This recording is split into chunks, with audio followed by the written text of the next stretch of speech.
8장 보면 8장에 보면 이야기가 몇 개가 나오냐? 4,000명 먹이고 표적을 구하고 베스데의 망인을 고치고 또 우리가 잘 알고 있는 베드로의 고백 내용도 나옵니다. 한번 쭉 8장부터. 자, 8장 전에 우리 7장의 맨 마지막이 예수님이 귀먹고 벙어리 된 자를 바라보면서 에바다 하면서 탄식하셨다 그랬어요. 그렇죠? 예수님의 탄식은 어떤 탄식이냐? 예수님 입장이 우리가 봐야 돼요. 탄식이 뭐야? 아우 짜증내는 게 아닙니다. 아우 왜 그랬어? 아우 괜히 왔어. 후회하는 게 아니에요. 예수님의 탄식은 뭐냐? 안타까운 거예요. 왜 이렇게 못 알아먹어? 그거예요. 예, 지금 때마침 뭐예요? 귀먹고 이 혀가 어눌한 자가 오니까 귀에 손을 대시고 입에 혀를 대시면서 두 번에 걸쳐서 에바다 하면서 정말 제대로 좀 듣고 제대로 좀 고백을 해야 되는데 내가 누군지 알아야 돼. 그걸 못하니까 탄식하는 거랑 똑같은 거예요. 그냥 겉모습만 보지 말고 예수님의 속마음을 보셔야 돼요. 7장까지 예수님께서는 계속 달려오셨는데 사람들은 계속해서 예수님을 찾아오는 목적이 뭐예요? 봤잖아요. 그렇죠? 숨어 있는데도 막 찾아오잖아요. 예수님을 찾아오는 목적이 뭐였어요? 네, 다 그 문제 갖고 오는 거예요. 예수님은 이렇게 멀리 서서 계속 뭔가 가르쳐주고 있는데 가르쳐주는 내용은 잘 안 나오죠. 뭘 가르쳤다더라 이렇게만 나오니까 여러분들이 잘 모르지만은 이미 예수님은 1장부터 7장까지 내가 여기 왜 왔는지를 하나님께서 주실 구원이 뭔지를 다 말씀하셨어요. 왜? 하나님이 주실 구원과 사람들이 바라는 구원이 같지가 않아. 사람들이 바라는 구원은 당장 지금 내 육신의 공고한 사정 하나님 해결해 줘. 지금 똑같아요. 이 말하면 또 여러 방송국에서 나오는 간증하시는 분들이 또 MC 하시는 분들이 얘기하는 우리 하나님은 사랑의 하나님이다. 우리 하나님은 은혜의 하나님입니다. 야, 나 이렇게 은혜 받았어. 이렇게 문제 해결 받았어요. 간증하시는 분들 많아요. 그렇죠? 예, 그런 분들처럼 예수님이 하나님을 찾는 목적이 사람들은 다 뭐였냐? 맞아요. 불가능한 사정 가지고 하나님께 나와야죠.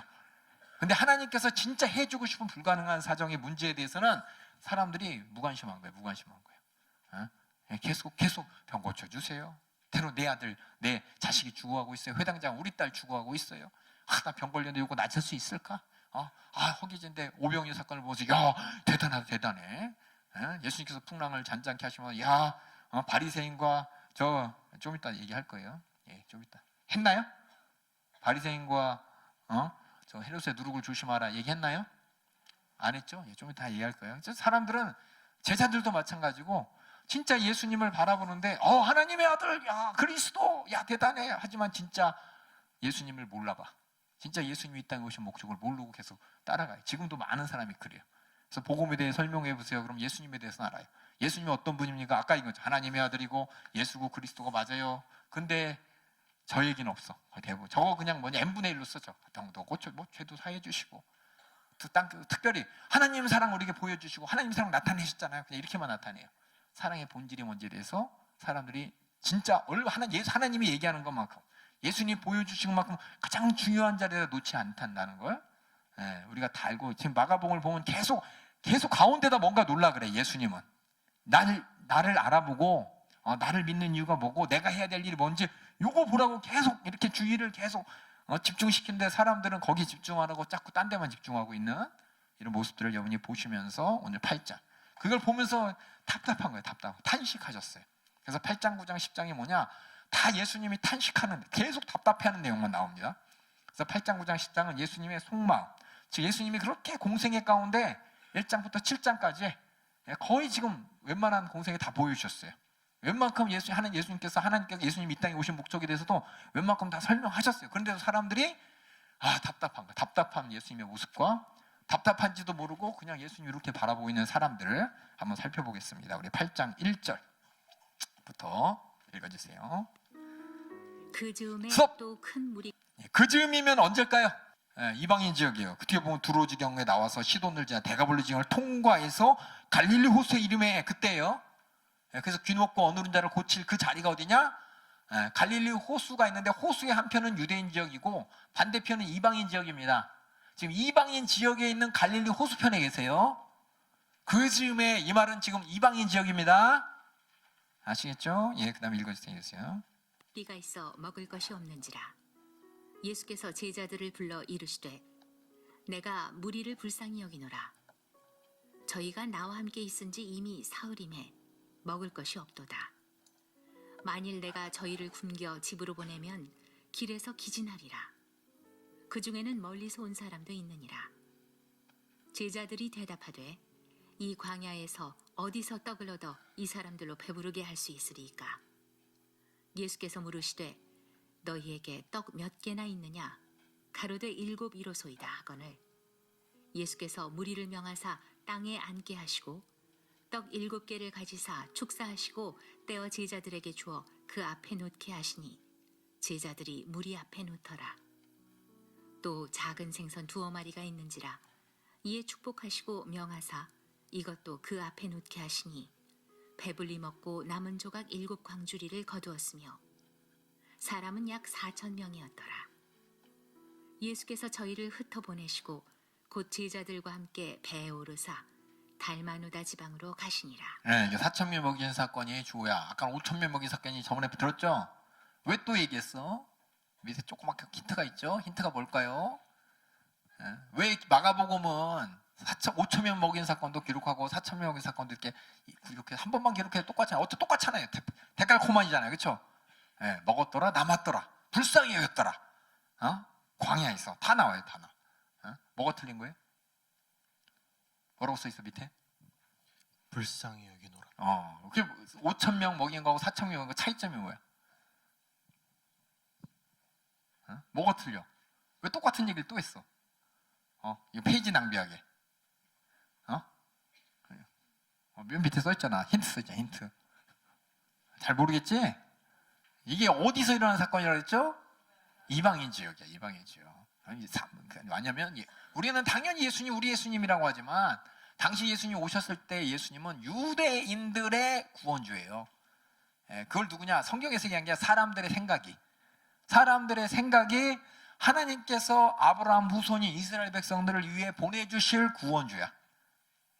그런데 이방인 지역에서 아까 얘기했지만 예수님께서는 유대인만 구원하러 온 것이 아니라 이방인들도 함께 구원하러 오셨습니다. 이걸 이제 사람들이 인식을 못해요 아직. 물론 마가복음에 쓰여질 당시에 많은 이방인 그리스도인들이 있었죠. 그럼에도 불구하고 이방인 그리스도인들은 어떻게 보면 예수 믿는 사람 중에서 주도 세력이 아니라 어떤 변두리 세력이에요. 중심에 누가 있냐? 유대인들이 있어요.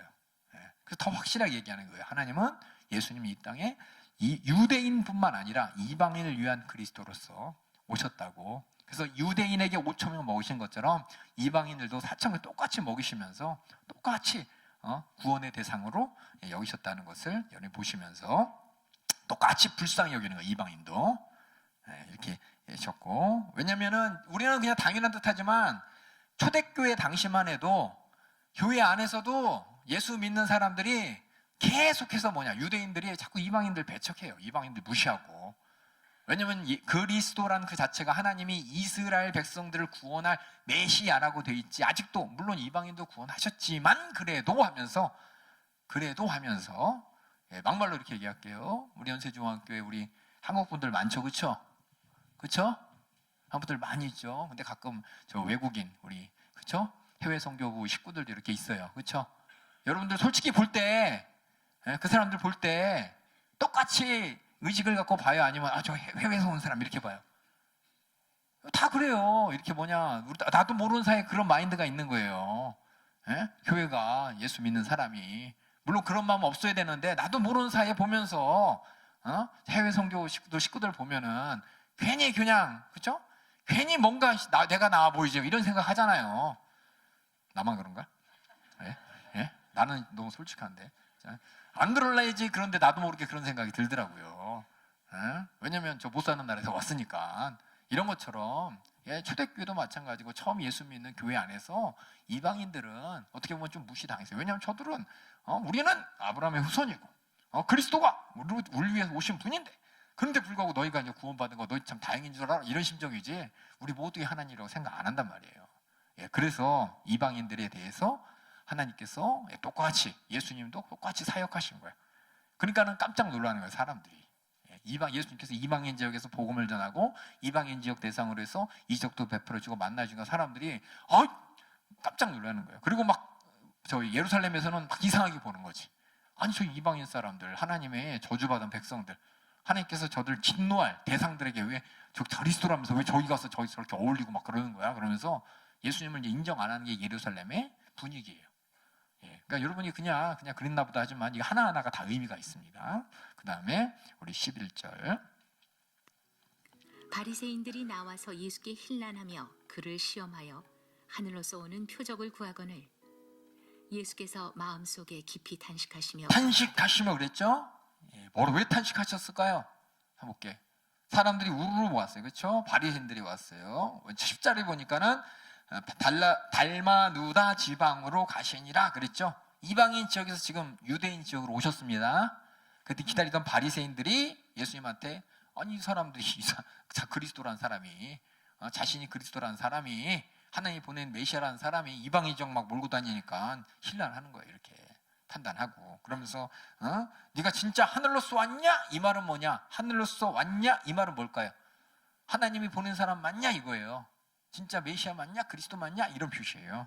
그러면서 진짜 그렇다면 표적을 보여줘봐. 이미 다 표적 보여줬잖아요. 예수님이. 이미 충분히 보여줬는데도 불구하고 그들이 표적 내놓으래. 그러니까 예수님께서 언제까지 해야 돼? 1장부터 7장까지 우리는 이미 다 봤어요. 그렇죠? 예수님께서 보여주신 수많은 표적들을 봤어요. 여러분 표적이란 말이 우리 한국말이지만 영어는 뭐예요? 이거 뭐라고 읽어요? 이 사인 아니에요. 이건 시그네처라 그러고 사인은 뭐냐면은 이렇게 손가락질하는 거죠. 사인, 사인, 그렇죠? 사인, 대표적인 사인, 뭐 이렇게 갖고 삼각형에 여기 큰 어른, 조그만 어른이 있어요. 그럼 뭐예요? 이게 보행로라는 거잖아요. 사인이 뭐예요? 표지판. 예수님께서 하늘에서 왔다는 표시가 있냐? 이미 다 보여줬잖아요. 침례 받으실 때도 하늘에 소리가 나고, 병자를 귀신들이 막 소리치고, 그동안 모세 해왔던 일보다 더 큰 일도 하고, 분명히 하나님이 보냈다는 표적이 분명한데 바리새인들은 인정하고 싶지 않은 거예요. 왜? 자꾸 이방인들하고 어울리니까. 그리고 목수 출신의 죄인들하고 어울리니까 바리새인들은 자기들이 생각하는 거룩한 사람, 하나님이 보낸 사람이라면 적어도 침례요원만큼은 해야지. 침례 출신부터 시작해서 세상에 때 안 묻고 저렇게 인정할 만한 어떤 모습을 보여야 되는데 예수님은 그런 모습이 안 보여주는 거예요. 그들의 시각에는. 그러니까 하늘에서 온 표적을 보니까 예수님께서 답답하면서 탄식하는 거예요. 아우, 하나님이 나를 보냈다는 이 표시를 내가 이미 보여줬는데 이걸 모르냐? 그래서 어찌하여 이 세대가 표적을 구하냐? 얼마나 더 해줘야 되냐? 탄식하는 거죠. 그 다음에 내가 진실로 너희에게로니 이 세대 표적을 주지 아니하리라. 무슨 표적을 더 줘? 이 말이 한마디로 표적 안 보여준다, 나 도망간다가 아니라 무슨 표적을 더 보여줘? 그러면서 저희를 떠나 배에 올라 건너편으로 또 가셨습니다. 그 밑에 이제 표적을 달라는 말이 예수님이 탄식하는 거예요. 탄식. 그 다음에 14절 읽어주세요. 제자들이 떡 가져오기를 잊었음에 배에 떡 한 개밖에 저희에게 없더라. 예수께서 경계하여 가라사대 삼가 바리새인들의 누룩과 헤롯의 누룩을 주의하라 하신대 제자들이 서로 의논하기를 이는 우리에게 떡이 없음이로다 하거늘 예수께서 아시고 이르시되 너희가 어찌 떡이 없음으로 의논하느냐 아직도 알지 못하며 깨닫지 못하느냐 너희 마음이 둔하냐 너희가 눈이 있어도 보지 못하며 귀가 있어도 듣지 못하느냐 또 기억지 못하느냐 내가 떡 5개를 5,000명에게 떼어줄 때 조각 몇 바구니를 거두었더냐 가로되 12이니이다 또 7개를 4,000명에게 떼어줄 때 조각 몇 광주리를 거두었더냐 가로되 7이니이다 가라사대 아직도 깨닫지 못하느냐 하시니라. 제자들이 지금 배를 바리새인다고 얘기한 다음에 말이 안 되니까 또 타고서 딴 데로 가셨어요. 딴 데로 갈 때 제자들한테 예수님 한마디 하시는 거예요. 예수님 머릿속엔 계속 뭐가 남았냐? 하늘로서 내려온 표적을 보여달라는 바리새인들이 자꾸 마음속에 속상한 거야. 그렇게 많이 보여준다고 뭘 보여달라는 거야. 그래서 제자한테 한마디 하는 거야. 야, 저 바리새인들 헤롯당 저런 누룩 조심해야 돼. 이 말 했어요. 예수님의 의미는 뭐냐? 누룩이 뭐예요? 부정적인 의미죠? 부정적인 이미지로 바리새인들, 헤롯당 누군지 말씀드렸죠? 예루살렘에 있는 성전 중심으로 한 이런 집권자들, 예루살렘 출신이 하여튼 예루살렘에 있는 사람들이 예수님을 막 힐난하고 인정 안 하는 그 모습을 보면서 예수님께서는 제자들한테 야, 쟤네 말에 영향받으면 안 되는 거야. 이 말이 한마디로.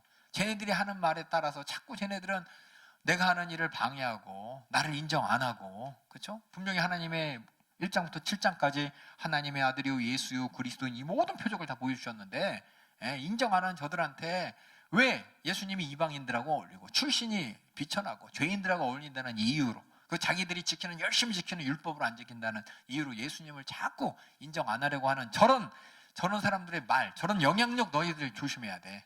왜냐면 이 사람들 말 듣고 친척들도 막 잡으러 오잖아요. 이 사람들의 말이 얼마나 권위가 있으면 친척들도 야 우리 조카 우리 사촌 예수가 귀신의 왕 때문에 귀신을 쫓아냈는데 말리러 막 오잖아요. 이 사람들의 이 권위가 크니까 이 사람들 권위에 너희들 영향받지 마. 예수님은 그 말 하는 거지 지금. 근데 제자들은 뭐냐? 갑자기 누룩 다시 말해서 야 곰팡이 안 쓸게 조심해 이 말이야.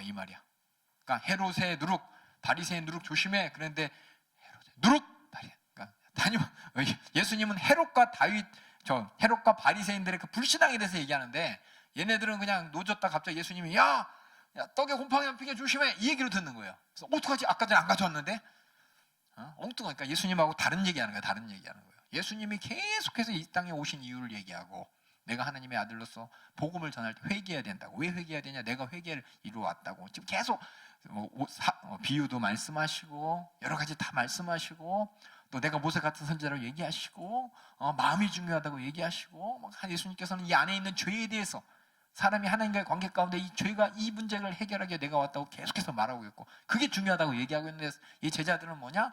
야 곰팡이 곰팡이 될까 조심해.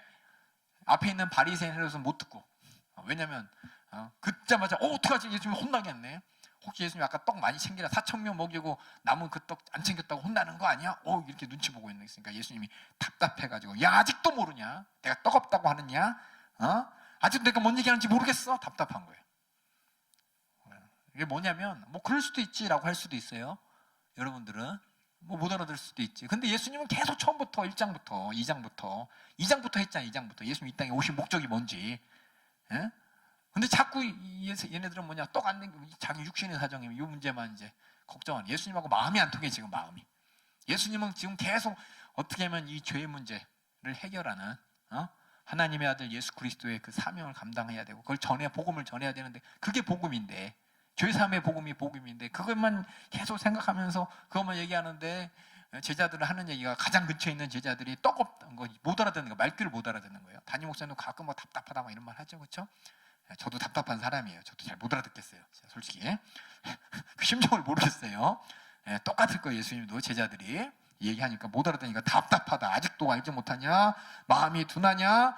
내가 떡 안 가졌다 그러겠어? 야 5,000명 먹일 때 몇 개 남았어? 4,000명 먹일 때 몇 개 남았어? 하나님이 이런 권세와 근능으로 먹을 것 갖고 내가 너희들한테 뭐라고 할 사람처럼 보여! 라고 하는 거예요 지금. 그러면서 아직도 깨닫지 못하냐? 탄식하는 표적을 보여달라니까 무슨 표적을 더 보여줘야 돼? 죄사함에 대해서 얘기하면서 이걸 오해하고 있는 저 바리새인 헤롯 당들 저런 영향력 너희 조심해야 돼. 그죠? 예수님 인정하지 않고 아직도 표적만 봐라. 표적을 다 보여줬는데도 못 알아먹는 그거 조심해야 돼. 그랬더니 엉뚱한 얘기하고 있는 거 예수님 답답해하시는 모습이 2장이에요. 그다음 22절부터 쭉 패스 22절 읽어봐요. 계속 눌러주세요. 나의 이름에 사람들이 소경 하나를 데리고 예수께 나와 손대시기를 구하거늘 또 예수님만 보면 그냥 누구만 데려와, 그렇죠? 그다음 그때 예수님께서 소경의 손을 붙드시고 마을 밖으로 데리고 나가사 눈에 침을 뱉으시며 그에게 안수하시고 무엇이 보이느냐 물으시니 우러러보며 가로되 사람들이 보이나이다. 나무 같은 것들에 걸어가는 것을 보나이다 하거늘 이에 그 눈에 다시 안수하심에 저가 주목하여 보더니 나아서 만물을 밝히 보는지라. 예수께서 그 사람을 집으로 보내시며 가라사대 마을에도 들어가지 말라 하시니라. 소경 고쳐달라니까 예수님이 데리고 이제 사람들 없는 데로 가버리시죠. 그러면서 고쳐주시고 어떤 사람은 그래요. 왜 한 번에 못 고치고 두 번에 고쳤어요? 그게 중요한 게 아닙니다. 이거 그만큼 우리가 보지 못하고 듣지 못하는 이 모습에 예수님이 답답해하시지만 끝까지 고쳐주시는 모습을 보셔야 돼요. 우리가 여기서 예수님 왜 한 번에 고쳐주시고 두 번에 고쳐주셔? 그리고 이제 저 앞에서는 야 예수님께서 왜 갑자기 손에 눈 대고 혀에다 이렇게 넣었어? 그냥 말로만 하지? 그거 중요한 게 아니에요. 고쳐주시는 게 중요한데 한 번에 안 되니까 두 번이라도 해갖고 우리가 고쳐주시는 예수님의 모습이고, 이 맹인이, 그러니까 여기서 맹인이 고쳤더라가 아니라 지금 우리가 알아듣지 못하는 우리의 문제를 예수님께서는 어떻게든 보게 하시려고 하시는 이 땅에 오셨어요. 진짜 사람들이 오해하고, 바리새인 헤롯 당들이 오해하고, 예수님의 제자들도 못 알아먹는 거 보면서 예수님 답답하지만 예수님은 결국은 보게 하실 것이라는 겁니다. 그러니까 이것을 단순히 병 고쳤다가 아니라 문맥을 통해 보셔야 돼요. 문맥을 앞뒤 문장을 통해서 도대체 예수님이 이렇게 답답해갖고 표적 보여주세요. 야, 봤는데도 왜 못 봐? 제자들한테 야, 너 왜 그렇게 못 알아들어? 제자 눈먼 사람 오니까 그냥 계속 어떻게든 고쳐주셨던 예수님의 모습처럼 제대로 보게 하실 것이고, 제대로 깨닫게 하실 분입니다. 그 다음에 27절. 예수와 제자들이 가이사랴 빌립보 여러 마을로 나가실세. 가이사랴 빌립보에 대해서 저번에 잠깐 얘기 드렸네요. 제가 헤롯 얘기하면서 얘기했죠. 가이사라는 도시 이름, 빌립보는 빌립보 지방이에요. 경기도 광주 아시죠? 강원도 전라도 광주, 경기도 광주 틀리죠?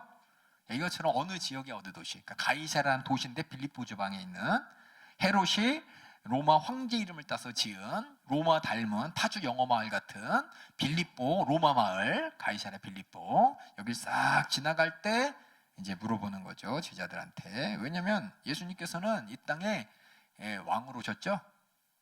그러니까 그 황제의 가장 그 로마 지역의 제일 높은 사람, 그렇죠? 거길 지나갈 때 사람들은 제자들이랑 거길 지나가. 하필이면 거기 지나가. 하필이면 거기 지나갈 때 제자들이 아마 무슨 생각을 했겠냐? 야, 저 가이사라 로마 황제. 하지만 우리 예수님은 더 진짜 황제 되실 걸, 이런 생각으로 쫓아갔기 때문에 예수님이 자기 자신에 대해서 다시 한번 확인시켜주는 내용이, 이제 이 내용이 이어지는 내용 읽어주세요. 노중에서 제자들에게 물어 가라사대 사람들이 나를 누구라고 하느냐? 여짜와 가로되 세례 요한이라 하고 더러는 엘리야, 더러는 선지자 중에 하나라 하나이다. 분명히 6장에 나왔죠? 6장에 나오잖아요. 6장에, 그렇죠? 그렇죠. 6장에 생각나요? 마가복음 6장에 예수님께서 선지자의 모습으로 고향에서도 배척당하시고, 또 모세처럼, 그렇죠? 오병이어도 행하시고, 물도 막 무리를 걸으시고, 이런 모습 봤습니다. 그다음 또 읽어주세요. 또 물으시되 너희는 나를 누구라 하느냐? 베드로가 대답하여 가로되 주는 그리스도 신이이다 하매 이에 자기의 일을 아무에게도 말하지 말라 경계하시고, 주는 그리스도십니다 그랬죠. 아무에게도 말하지 말라 이렇게 얘기했어요. 참 예수님은 왜 말하지 말라 그랬을까요? 나 참 고민했어. 그리스도인 거 이미 다 예수님이, 그렇죠? 다 나타내셨는데도 불구하고 얘기하지 말래. 자기의 일을 이 자기의 일은 뭐냐면은 그 뒤에 나오는 내용입니다. 아시겠죠? 자기의 일을, 내가 그리스도인 것을 아무에게도 말하지 말라, 이게 아니라 31절부터 펼쳐질 예수님의 고난은 내서 얘기하지 말라는 거예요. 여기는 이제 베드로가 주는 그리스도십니다라고 마가복음에서 이렇게 기록됐죠. 마태복음에서는 베드로가 뭐라 그랬어요? 옆에 보면은 주는 그리스도시오 살아계신 하나님의 아들입니다 이렇게 고백했죠. 이 마가복음에서는 이미 앞에 복음의 시작할 때 하나님의 아들 예수 그리스도의 복음의 시작이라라고 했기 때문에 복음의 내용이 됐고, 마태복음은 16장 16절에 예수님이 누구신지를 다시 한번 콱 찍기 위해서 그때 베드로가 고백한 것을 하나님의 아들까지 포함해서 적은 겁니다. 이게 다른 게 아니에요. 같은 내용이에요. 그래서 주는 그리스도십니다 그랬는데, 저희 마가복음 16장에서는 주는 그리스도시오 살아계신 하나님의 아들입니다 그랬더니 예수님께서 18절에 또 내가 내게 이르노니 너는 베드로라, 내가 이 반석 위에 내 교회를 세우리니 음부의 권세가 이기지 못하리라. 그러면서 예수님이 베드로를 반석이라고 부르면서 교회를 세운다 그랬죠. 이걸 그냥 문자로 그대로 보면서 천주교에서는 베드로가 1대 교황이고, 베드로를 통해서 천국 열쇠가 주어서 베드로한테 잘 보여야 천국 들어가고, 베드로를 중심으로 교회가 세워졌기 때문에 베드로가 교회 반석이다 이렇게 얘기하는데 그거 아닙니다. 베드로가 한 고백이에요. 고백. 예수님이 누구인지 분명히 알고 내가 하는 고백. 그 고백 아래 교회가 세워진 거예요. 근데 고백을 왜 하는지도 모르고 교회가 세워지면 그 교회가 흔들립니다. 예수님이 누구시고 뭐 하셨는지를 분명히 알고, 다시 말해서 복음의 정체를 정확하게 알고 교회가 세워져야 되는데, 이거에 대해서 모르고 그냥 막연하게 그 예수님은 하나님의 아들 그리스도, 제가 첫 시간에 얘기한 것처럼 침례받을 때, 제가 맨 처음 침례받을 때 얘 주는 그리스도 살아계신 하나님입니다 이렇게 한 것처럼 입으로 고백했다고 그 교회가 세워지는 게 아니라, 이게 어떤 의미인지를 내가 진짜 알고 고백해야 돼요. 근데 베드로는 아직 그렇게 진짜 고백을 못했어요. 하나님께서 성령을 통해서 이제 알게 하셔서 이제 고백을 했지만 진짜 의미대로 고백은 못했습니다. 여러분들도 어떤 분들은 그래요. 오랫동안 신앙생활하면서 한번 주는 그리스도 하나님의 아들입니다. 고백할 때 이 고백 의미가 뭡니까? 라고 했을 때 성경에 써 있으니까 하나님의 아들이라고 해야 되는 거 아니에요? 그리스도라고 해야 되는 거 아니에요? 예수라고 해야 되는 거 아니에요? 그래서 하는 게 아니라, 성경에 써서 하는 게 아니라 복음서를 통해서 왜 하나님의 아들이라고 고백해야 되는지를 아는 것이고, 예수라고 고백해야 되는지 아는 것이고, 그리스도라고 고백해야 되는지 알고 고백해야 됩니다. 알고 고백하고 교회가 세워져야 되는데, 솔직히 얘기하면은 많은 사람들이 그냥 이렇게 고백하면 되는 거잖아요 이러면서 그냥 그래요 고백했어요 그냥 퉁쳐요. 얼렁뚱땅 뚜리뚱땅 이란 말은 좀 어떻게 보면 제가 좀 건방진 표현일지 모르겠지만은 그렇게 그냥 다 알겠지 하고 그냥 넘어가. 근데 실상은 모르고 넘어가요. 왜? 제가 몰랐었으니까. 그리고 많은 사람을 얘기해봤더니 제대로 아는 사람 없더라고요. 그런 사람들이 뭐냐? 조금만 시험 들면은 그냥 확 넘어지고 교회 떠나고 믿음 배신하고 세상과 타협하고 다 그러더라고요. 그래서 여러분들이 계속해서 우리 교회에서 이 복음과 예수님 그리스도의 피의 공로 계속 십자가 강조하는 이유가 이 안에 다 있다는 걸 아시면서 마가복음이 끝났을 때 여러분들이 이거 알아야 돼. 주는 그리스도시요 살아계신 하나님의 이 고백이 어떤 의미인지를 아셔야 돼. 똑같이 알고 해야 그 반석 위에 교회가 세워지고, 그래야지 음부의 권세가 틈타지 못하지. 시험 들었다, 음부의 권세에 틈타서 내가 실족했다, 그 얘기는 그 사람은 반석 위에 세워지지 않았다는 뜻이에요. 잘 들으세요. 알았어요? 어떤 반석이길래 음부의 권세가 흔들지 못하는지에 대해서 여러분이 마가복음 끝났을 때 알아야 되는데, 이거 알지 못하면 그냥 모르니까 그냥 시험 드는 거야. 모르니까 교회 종교생활 하는 거예요. 신앙생활이 아니라. 그래서 여러분들이 이건 이제 끝에 가서 이제 물어볼 거예요. 다 여러분이 대답할 수 있어야 돼요. 계속. 그 다음에 자기 일을 아물게 하지 말라. 그러면서 예수님께서 고난받고 죽으시고 부활할 일을 비로소 가르치셨다 그랬어요. 비로소. 그 전까지는 말씀 안 했어요. 뭐냐, 나는 뭐하러 왔다 얘기하지, 우리가 잘 알고 있는 예수님의 고난과 죽음과 부활에 대해서는 언급 안 하셨는데 이제 비로소 말씀하기 시작합니다. 왜냐하면 지금부터 지금 예루살렘으로 가고 있어요. 가십니다. 그다음 읽어주세요.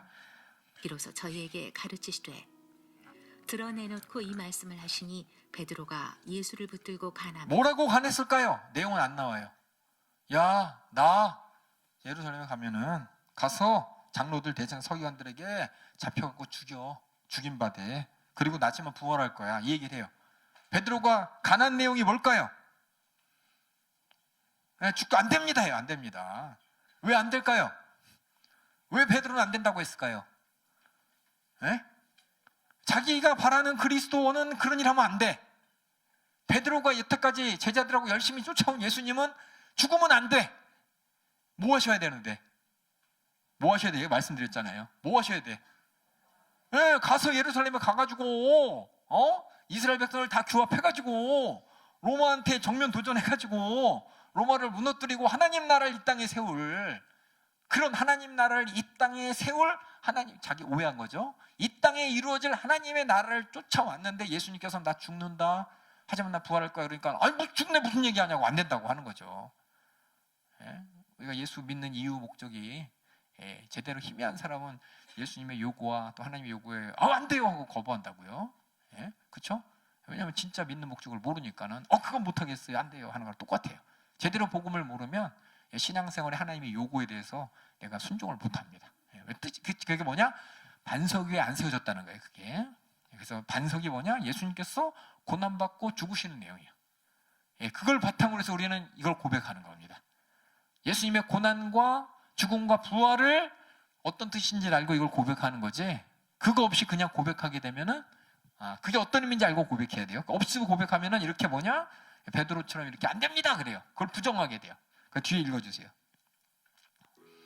예수께서 돌이키사 제자들을 보시며 베드로를 꾸짖어 가라사대 사단아 내 뒤로 물러가라. 내가 하나님의 일을 생각지 아니하고 도리어 사람의 일을 생각하는도다 하시고. 사람의 일이 아까 얘기했던 그 일이에요. 제자들이 원했던 일.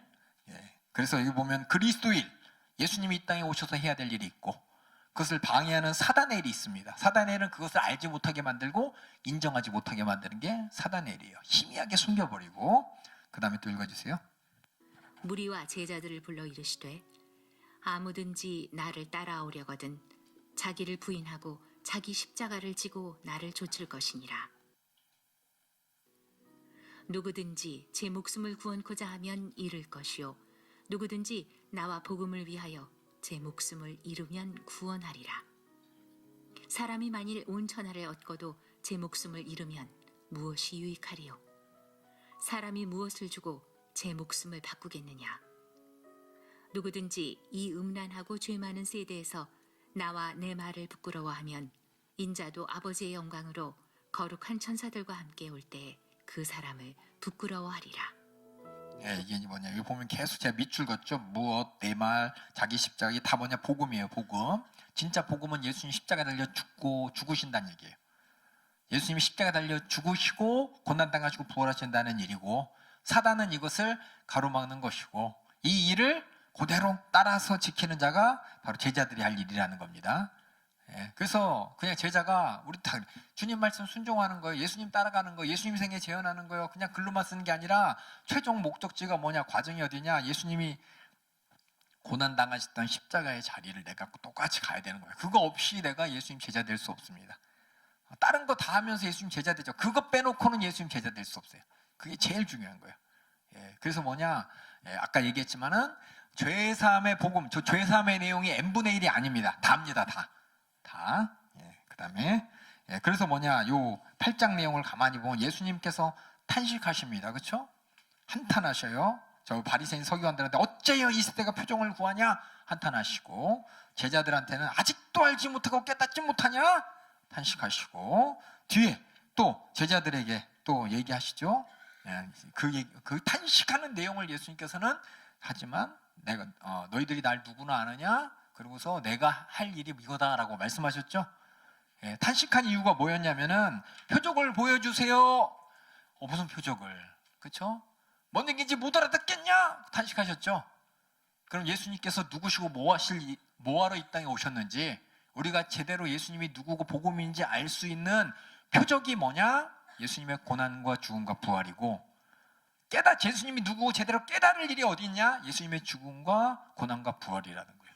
그래서 앞에 있는 물론 예수님이 하나님의 아들입니다. 엄청나게 많은 이적도 보여주시고 선지자들처럼 그리스도의 사역도 보여주셨지만은 진짜 예수님이 누구고 뭐 하실 분인지를 제대로 그 복음을 알기 위해서는 이게 아니라 이것도 봐야죠. 그렇죠? 이렇게 하실 수 있는 분이 뭐 하셨다고 십자가에서 고난받고 죽으시고 부활하셨다는 그 사실을 내가 사인으로 그걸 봐야 복음이 뭔지를 내가 제대로 아는 것이고 제대로 내가 복음을 이해할 수가 있는 겁니다.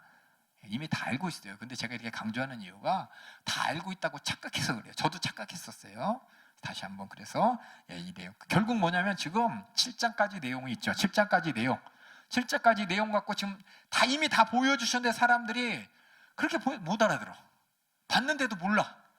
그러니까 예수님께서 제자들을 통해서 나 이제 예루살렘에 가면 고난받고 죽고 부활해. 요거 보여주면서 이게 뭐냐? 너희들이 봐야 될 진짜 표적인 것이고 이거 진짜 내가 이 땅에 왜 왔는데 하나님의 뜻이 무엇인지 깨달을 수 있는 진짜 사건이라는 것을 보여줍니다. 그래서 8장의 내용이 뭐냐? 제가 복습했죠. 탄식이에요. 탄식. 8장에 나오는 큰 탄식 두 개가 뭐냐? 제대로 보지 못해요. 제대로 깨닫지 못해요. 그래서 예수님께서 말씀하시는 거예요. 뭐라고? 고난을 봐라. 죽음을 봐라. 부활을 봐라. 이게 너희들이 진짜 봐야 돼. 여기에 진짜 뭐예요? 구원이 있고 진짜 믿음이 있고 진짜 복음이 있고 우리 예수님을 왜 쫓아가야 되는지 이유가 있다고 이렇게 말씀하시는 게 8장입니다. 그래서 탄식의 내용 많은 사람이 그래요. 왜냐하면 지금 여러분들도 복음을 이해하려면 십자가를 봐요. 십자가 말고 딴 거 보는 사람 많아요. 여러분 말고도 한번 다른 사람들 여러분이 예수 믿는 사람들 물어보세요. 예수님이 어떤 모습이 여러분이 보는 예수님의 모습인가 그러면 저도 지나갈 때 여러 번 얘기했어요. 어느 교회 보면 여기서 저 광명 쪽, 저 어디 부천 쪽 가다 보면 큰 교회 벽에 예수님이 양하고 목자 되신 예수님, 그렇죠? 참 멋있죠. 목자 되신 예수님. 많은 사람 예수님이 목자 되신 예수님을 인정해. 그래서 예수님한테 가면은 예수님 우리를 이렇게 끌고서 천국까지 그냥 저절로 가니까 따라만 가면 돼 이렇게 생각하면서 그 이미지를 가지고 예수님을 바라봐요. 예? 왜냐하면 요한복음에 우리 목자라고 그랬으니까. 근데 거기에 만약에 십자가가 없다면 고난이 없고 죽음이 없이 그것만 바라본다고 그 사람 잘못 쫓아가는 겁니다. 진짜 봐야 될 것은 무엇인지 8장을 통해 알았다면 이제 9장 한번 볼게요. 9장. 또 저희에게 이르시되 내가 진실로 너희에게 이르노니 여기 섰는 사람 중에 죽기 전에 하나님의 나라가 권능으로 임하는 것을 볼 자들도 있느니라 하시니라. 예, 여기 보면 이런 말들이 어려워. 뭐냐면 예수님께서 말씀하실 때 저희에게 섰는 사람 중에 너희들 중에 하나님의 나라 권능으로 임하는 것을 너희가 볼 것이다. 그래서 하나님 나라라는 걸 항상 여러분들이 심판과 구원을 같이 보셔야 됩니다. 하나님의 나라 어떤 물리적으로 이렇게 이루어지는 게 아니라 하나님 나라가 온다, 하나님 나라가 임했다. 그 얘기 뭐냐면 심판과 구원이 이루어진다는 뜻입니다. 그렇게 하셔야 돼요. 아시죠? 근데 사람들은 그렇게 안 봐. 왜냐면 어렸을 때부터 들은 게 예수 믿으면 천국 가요. 아, 좋은 거야. 좋은 거. 천국이란 거 좋은 데야. 그거 좋은 것만 생각하지 천국에 들어가지 못하는 자들은 그 천국이 그냥 있는 게 아니라 심판이에요. 심판. 하나님 나라가 임하면, 하나님 나라가 이루어지면 그것이 그냥 와 우리 다 예수 믿으니까 천국 가겠지가 아니라 확실한 양과 염소의 심판이 있다는 겁니다. 왼편 오른편에. 그래서 여기 얘기한 게 예수님이 하신 말씀이 여기 있는 사람 중에 확실한 구원과 심판을 볼 자가 있을 것이다. 이 말이에요. 이 말. 예? 아시겠어요? 그러니까 이 사람들은 내가 구원받는지 심판받는지 모르지만은 여기 있는 자 중엔 분명히 하나님의 심판과 구원을 확실하게 볼 자가 있을 것이다. 확실히 구원받은 자가 있고 확실히 시험판 받은 자가 있을 것이라는 얘기예요. 그 다음에 엿새 후에 예수께서 베드로와 야고보와 잠깐만. 그래서 볼 자가 있으리라. 그래서 볼 자가. 그전에는 보지 못함을 탄식하셨죠? 근데 너 볼 것이라는 얘기예요. 지금 너희들이 보지 못하는 것을 보게 될 것이라는 거예요. 그래서 우리가 이 9장 1장에 처음 나오는 게 어떤 사건이냐? 예수님이 말씀하셨습니다. 십자가 고난과 죽음과 부활. 이것을 제대로 보고 안 사람들은 진짜 심판이 뭔지 알게 되고 진짜 구원이 뭔지 이제 보게 되는 거예요. 어렵지만은 여러분들이 그냥 했던 얘기 또 해놓다라고 하지만은 여러분이 내려놓고 자꾸 이 시대로 가야 돼. 이 시대로 가서 두 가지 입장을 가는데 하나는 뭐냐면 예수님을 봐도 몰라보는 사람의 입장을 가져야 되는 것이고 그 사람을 향해서 예수님이 지금 무슨 의도로 말씀하신지를 들어야 되는 겁니다. 예수님 머릿속엔 지금 계속 뭐가 있냐? 8장, 9장, 10장에서는 나 예루살렘에 가서 고난받고 죽고 부활할 거야. 이게 뭐냐? 내가 진짜 여기 이 땅에 온 목적을 너희가 알게 되는 것이고 보게 되는 것이야. 이 얘기하는 거예요. 지금 이 얘기하시는 거예요. 예수님의 속마음은. 그 다음에 우리 2절부터 읽어주세요. 엿새 후에 예수께서 베드로와 야고보와 요한을 데리시고 따로 높은 산에 올라가셨더니 저희 앞에서 변형되사 그 옷이 광채가 나며 세상에서 빨래하는 자가 그렇게 희게 할 수 없을 만큼 심히 희어졌더라. 이건 시각적인 게 아닙니다. 육적인 시각이 아닌 영적 차원의 얘기입니다. 영적인 차원에서 거룩한 하나님의 아들로서 모습을 그들이 영적으로 실감하게 된 겁니다. 그 다음에 읽어주세요. 이에 엘리야가 모세와 함께 저희에게 나타나 예수로 더불어 말씀하거늘 베드로가 예수께 고하되 랍비여 우리가 여기 있는 것이 좋사오니 우리가 초막 셋을 짓되 하나는 주를 위하여 하나는 모세를 위하여 하나는 엘리야를 위하여 하사이다 하니 이는 저희가 심히 무서워하므로 저가 무슨 말을 할는지 알지 못함이다. 왜 이렇게 무서웠을까요? 예수님이 거룩한 모습 앞에 하나님의 아들의 거룩한 본체가 그들에게 실감됐을 때 제가 거룩함 앞에 우리 하나님의 거룩 앞에 우리는 더러운 죄 때문에 두려워요. 무서워요. 베드로가 그런 모습인 것입니다. 그리고 베드로는 엉뚱한 얘기하고 있죠. 엉뚱한 얘기예요. 자기는 엘리야가 보이고 노새가 보이니까는 우리가 이미 얘기했죠. 6장 예수님이 엘리야 같은 선지자예요. 그렇죠? 그리스도의 모습으로 다시 오실 다시 모세 같은 선지자. 예수님의 이 보명을 보면서 예수님이 이제 보여준 거예요. 제자들한테 알게 된 것이고, 근데 제자들은 뭐만 보냐? 이 땅에 이루어질 그것만 보는 거예요. 지금 계속 이 땅에 이루어질 하나님의 나라, 이 땅에 이루어질 하나님의 나라. 그러니까 그걸 보면서 예수님이 이 땅에서 얘 모세하고 엘리야와 같이 여기서 그냥 영원히 같이 있으면 좋겠습니다라고 얘기하는 거죠. 근데 여기 보면은 저기 4절에 보면 엘리야와 모세와 함께 저에게 나타나 예수와 함께 말씀하시거늘 했잖아요. 무슨 말 했을까요? 여기는 안 나오는데 누가복음에 써 있어. 누가복음에 똑같이 변형의 사건을 보면서 그때 엘리야하고 모세하고 예수님이 무슨 얘기하느냐? 옆에 썼죠? 장차 예수께서 예루살렘에서 별세하실 것을 다시 말해 예수님께서 고난받고 죽을 것을 얘기하고 있는 거예요. 그럼 예수님은 지금 오직 관심이 뭐냐? 지금 8장부터 예루살렘에서 고난받고 죽을 일이 지금 예수님은 관심이고 이것이 이제 사람들이 알아줘야 돼. 알아들지 못해. 그렇죠? 사람들이 그걸 보면 이제 알겠죠. 그걸 보면 깨닫겠죠. 예, 그래서 8장부터는 관심이 뭐냐면 예수님께서는 예루살렘에 가셔서 고난받고 죽으실 이 일이 진짜 예수님이 하실 일이라는 거예요. 그걸 이제 계속 하면서, 근데 제자들은 몰라. 제자들은 못 알아먹고 있어요. 못 알아먹고 있어요. 그러니까 이 땅에서 천막 가운데 예수님하고 모세하고 같이 영원히 있었으면 좋겠다라고 생각하면서 이 말을 했어요. 7절 읽어주세요. 그 다음에. 마침 구름이 와서 저희를 덮으며 구름 속에서 소리가 나되 이는 내 사랑하는 아들이니 너희는 저의 말을 들으라 하는지라. 문득 둘러보니 아무도 보이지 아니하고 오직 예수와 자기들 뿐이었더라. 저희가 산에서 내려올 때 예수께서 경계하시되 인자가 죽은 자 가운데서 살아날 때까지는 본 것을 아무에게도 이르지 말라 하시니 저희가 이 말씀을 마음에 두며 서로 문의하되 죽은 자 가운데서 살아나는 것이 무엇일까 하고 이에 예수께 묻자와 가로되 어찌하여 서기관들이 엘리야가 먼저 와야 하리라 하나이까. 가라사대 엘리야가 과연 먼저 와서 모든 것을 회복하거니와 어찌 인자에 대하여 기록하기를 많은 고난을 받고 멸시를 당하리라 하였느냐. 그러나 내가 너희에게 이르노니 엘리야가 왔으되 기록된 바와 같이 사람들이 임의로 대우하였느니라 하시니라. 여기 보면 이제 예수님께서 이제 변화되고 나서, 변화가 다 끝나고 나서 예수님께서 야, 인자가 죽은다고 살아날 때까지 이거 얘기하지 마. 부활한다는 얘기죠. 대체들은 못 알아먹고 있어요. 지금 못 알아먹고 있어요. 못 알아먹고, 아니 무슨 얘기야? 죽은 자 가운데 살아난다는 게 뭐야? 나중에 예수님이 죽은 자 가운데 살아나는 이 부활은 뒤에 나오지만 음부의 권세와 사망 권세의 패배를 나타내는 건데, 그때까지는 몰라요. 그때까지는 못 알아먹어요. 그때까지 못 알아먹고 있습니다. 그러면서 예수님한테 묻습니다. 주워 들은 얘기가 뭐냐? 서기관들이 얘기하는데 엘리야가 먼저 와야 된다고 하던데요. 이게 뭐냐면 지금 인자가 예수님께서는 계속 얘기했잖아요. 예루살렘에 가면 내가 죽었다가 부활한다 그랬잖아요.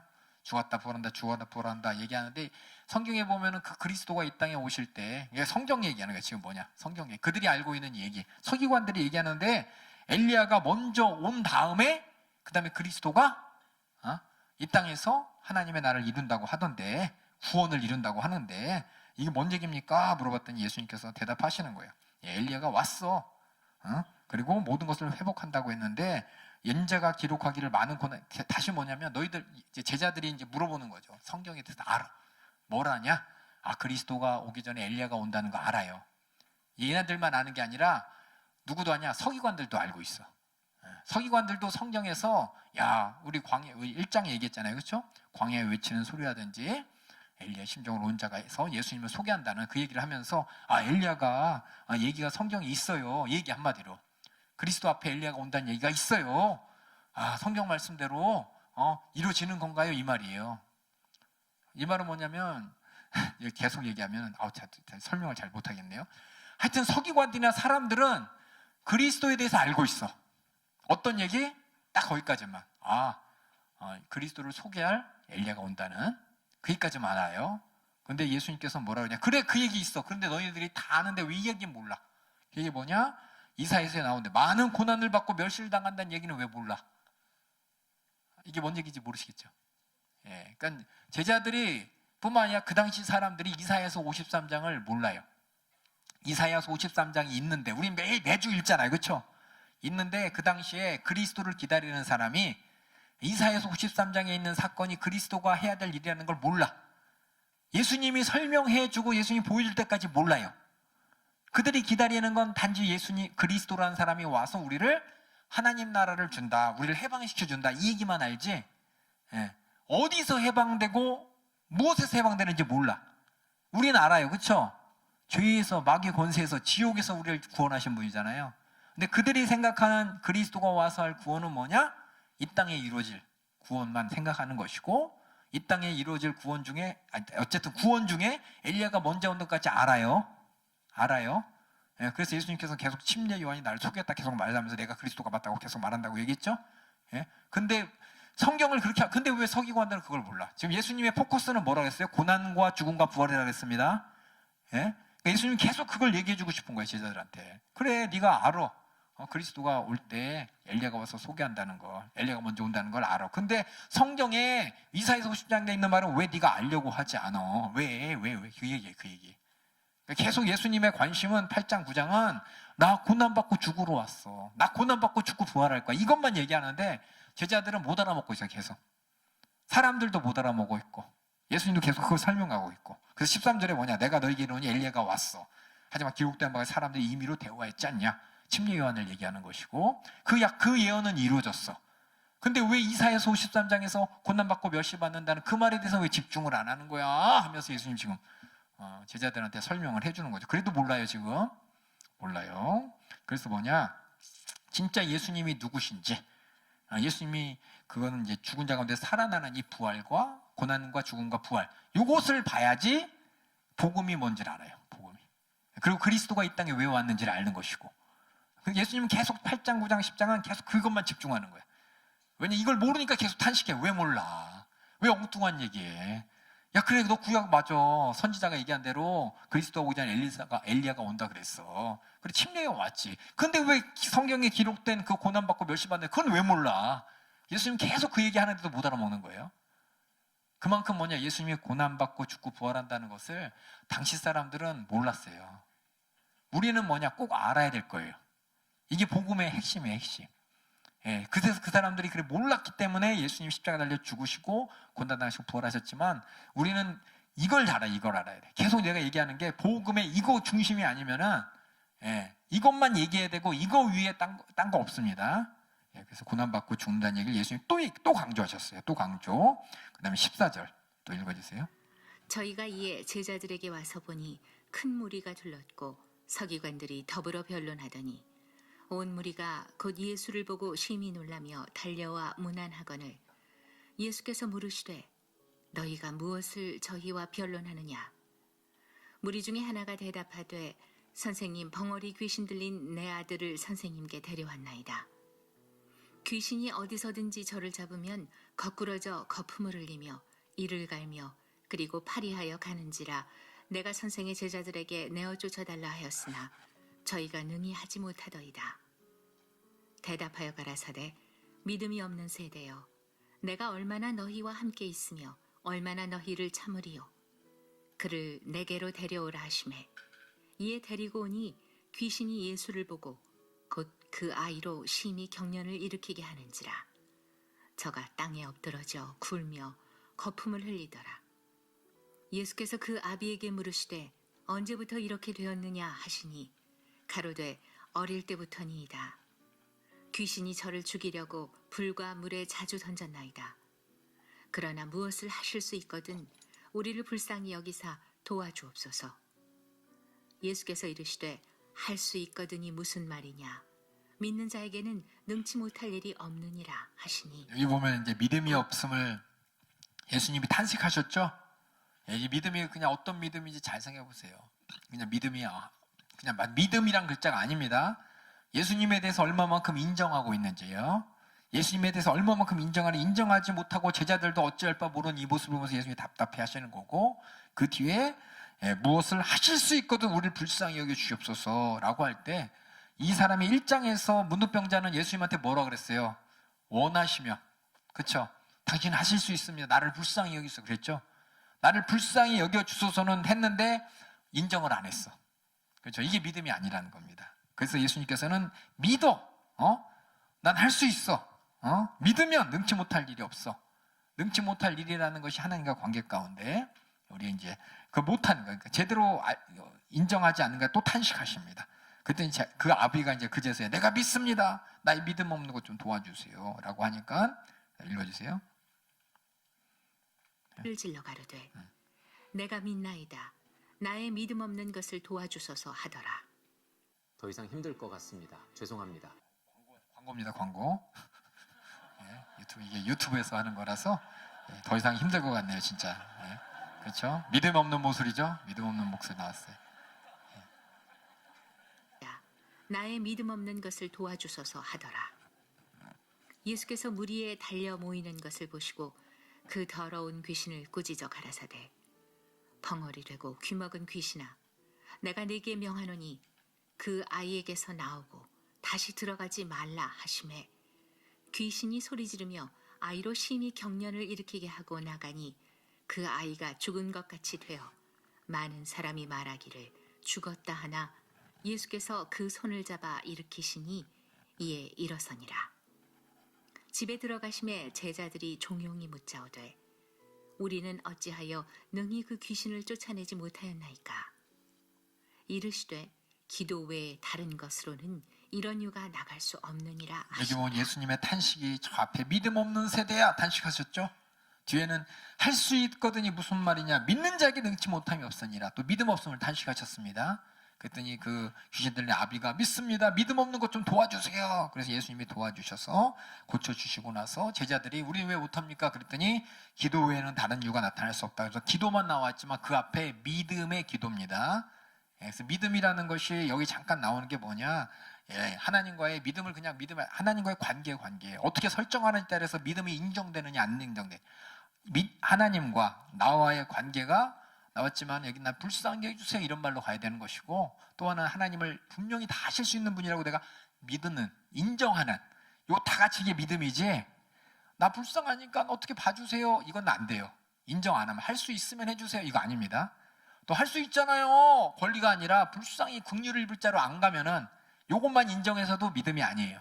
그래서 마가복음에 나오는 믿음의 모습, 그건 뭐냐면 나는 하나님 앞에 어떤 모습이고 하나님은 어떤 분인지 내가 분명히 인정, 두 가지가 이렇게 딱 가야 뭐냐, 그게 믿음으로 인정되는 거예요.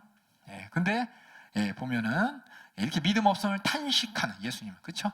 많은 사람들이 예수님한테 다가올 때 어떤 분들은 물론 어떤 사람들은 원하시면 하고 왔어요, 그렇죠? 불쌍히, 어떤 사람은 불쌍 뭐 해주세요 라고만 왔어요. 어떤 사람이 뭐 해달라고 왔죠? 부자 청년이 와서, 아니 부자 청년이 아니에요. 어떤 젊은이가 와서 우리 아버지 유산 우리 형님이 안 나눠주는데 이거 좀 나눠주세요. 그렇죠? 뭔가 뭐냐, 나를 불쌍히 해주세요가 아니라 권리, 자기 부족한 거 좀 해달라고. 그런 뭐 믿음 아닙니다. 그래서 우리가 믿음으로 나갈 때 항상 내가 하나님 앞에 은혜 입을 자여 긍휼함 입을 자로 내가 불쌍히 해서 이 모습으로 나간과 동시에 하나님은 하실 수 있는 분이 맞습니다라고 인정하면서, 또 하나는 뭐냐, 주님이 원하시면 되는 거예요. 근데 원치 않는다고 해서 나 믿음 안 가져 그러면 안 돼요. 원하지 않는 이유가 있으실 거예요 하나님께서는. 그것까지도 인정해 드리는 게 바로 믿음입니다. 그렇게 내가 기도해야 돼. 그런 기도할 때 하나님께서 일하시는 것이고, 그렇게 기도 안 하고 그냥 내 마음대로 하거나 아니면 하나님의 주권을 인정해요. 하지만 내가 진짜 은혜 입을 자로서 안 나간다면은 기도, 믿음이 인정 안 되는 거예요. 근데 예수님께서는 지금 뭐냐, 많은 사람들이 예수님께 다가올 때 물론 이제 믿음 가운데 고침받은 사람도 있지만 그러지 못한 사람들이 있으니까 답답한 거예요. 그래서 믿음이 없음을 탄식하시는 모습. 그런데 두 번째 순환 예고를 하십니다. 우리 30절 읽어주세요. 그곳을 떠나 갈릴리 가운데로 지날새 예수께서 아무에게도 알리고자 아니하시니. 왜 알리고자 아니하시는지 여러분 다 보시죠? 아마 여러분이 이번 보시면서 볼 거예요. 예수님께서 얼마나 숨어 다니시고 얼마나 예수님이 나를 이렇게 알아줘라고. 근데 사람들은 그렇게 안 알고 자기 마음대로 알고 있죠. 그러니까 예수님이 피해 다니시는 거예요. 오해를 없애기 위해서. 근데 읽어주세요. 이는 제자들을 가르치시며 또 인자가 사람들의 손에 넘기워 죽임을 당하고 죽은 지 3일 만에 살아나리라는 것을 말씀하시는 연고더라. 그러나 제자들은 이 말씀을 깨닫지 못하고 묻기도 무서워하더라. 성경에 나오는 무서워하더라 이 말은 다 믿음이 없어 그렇습니다.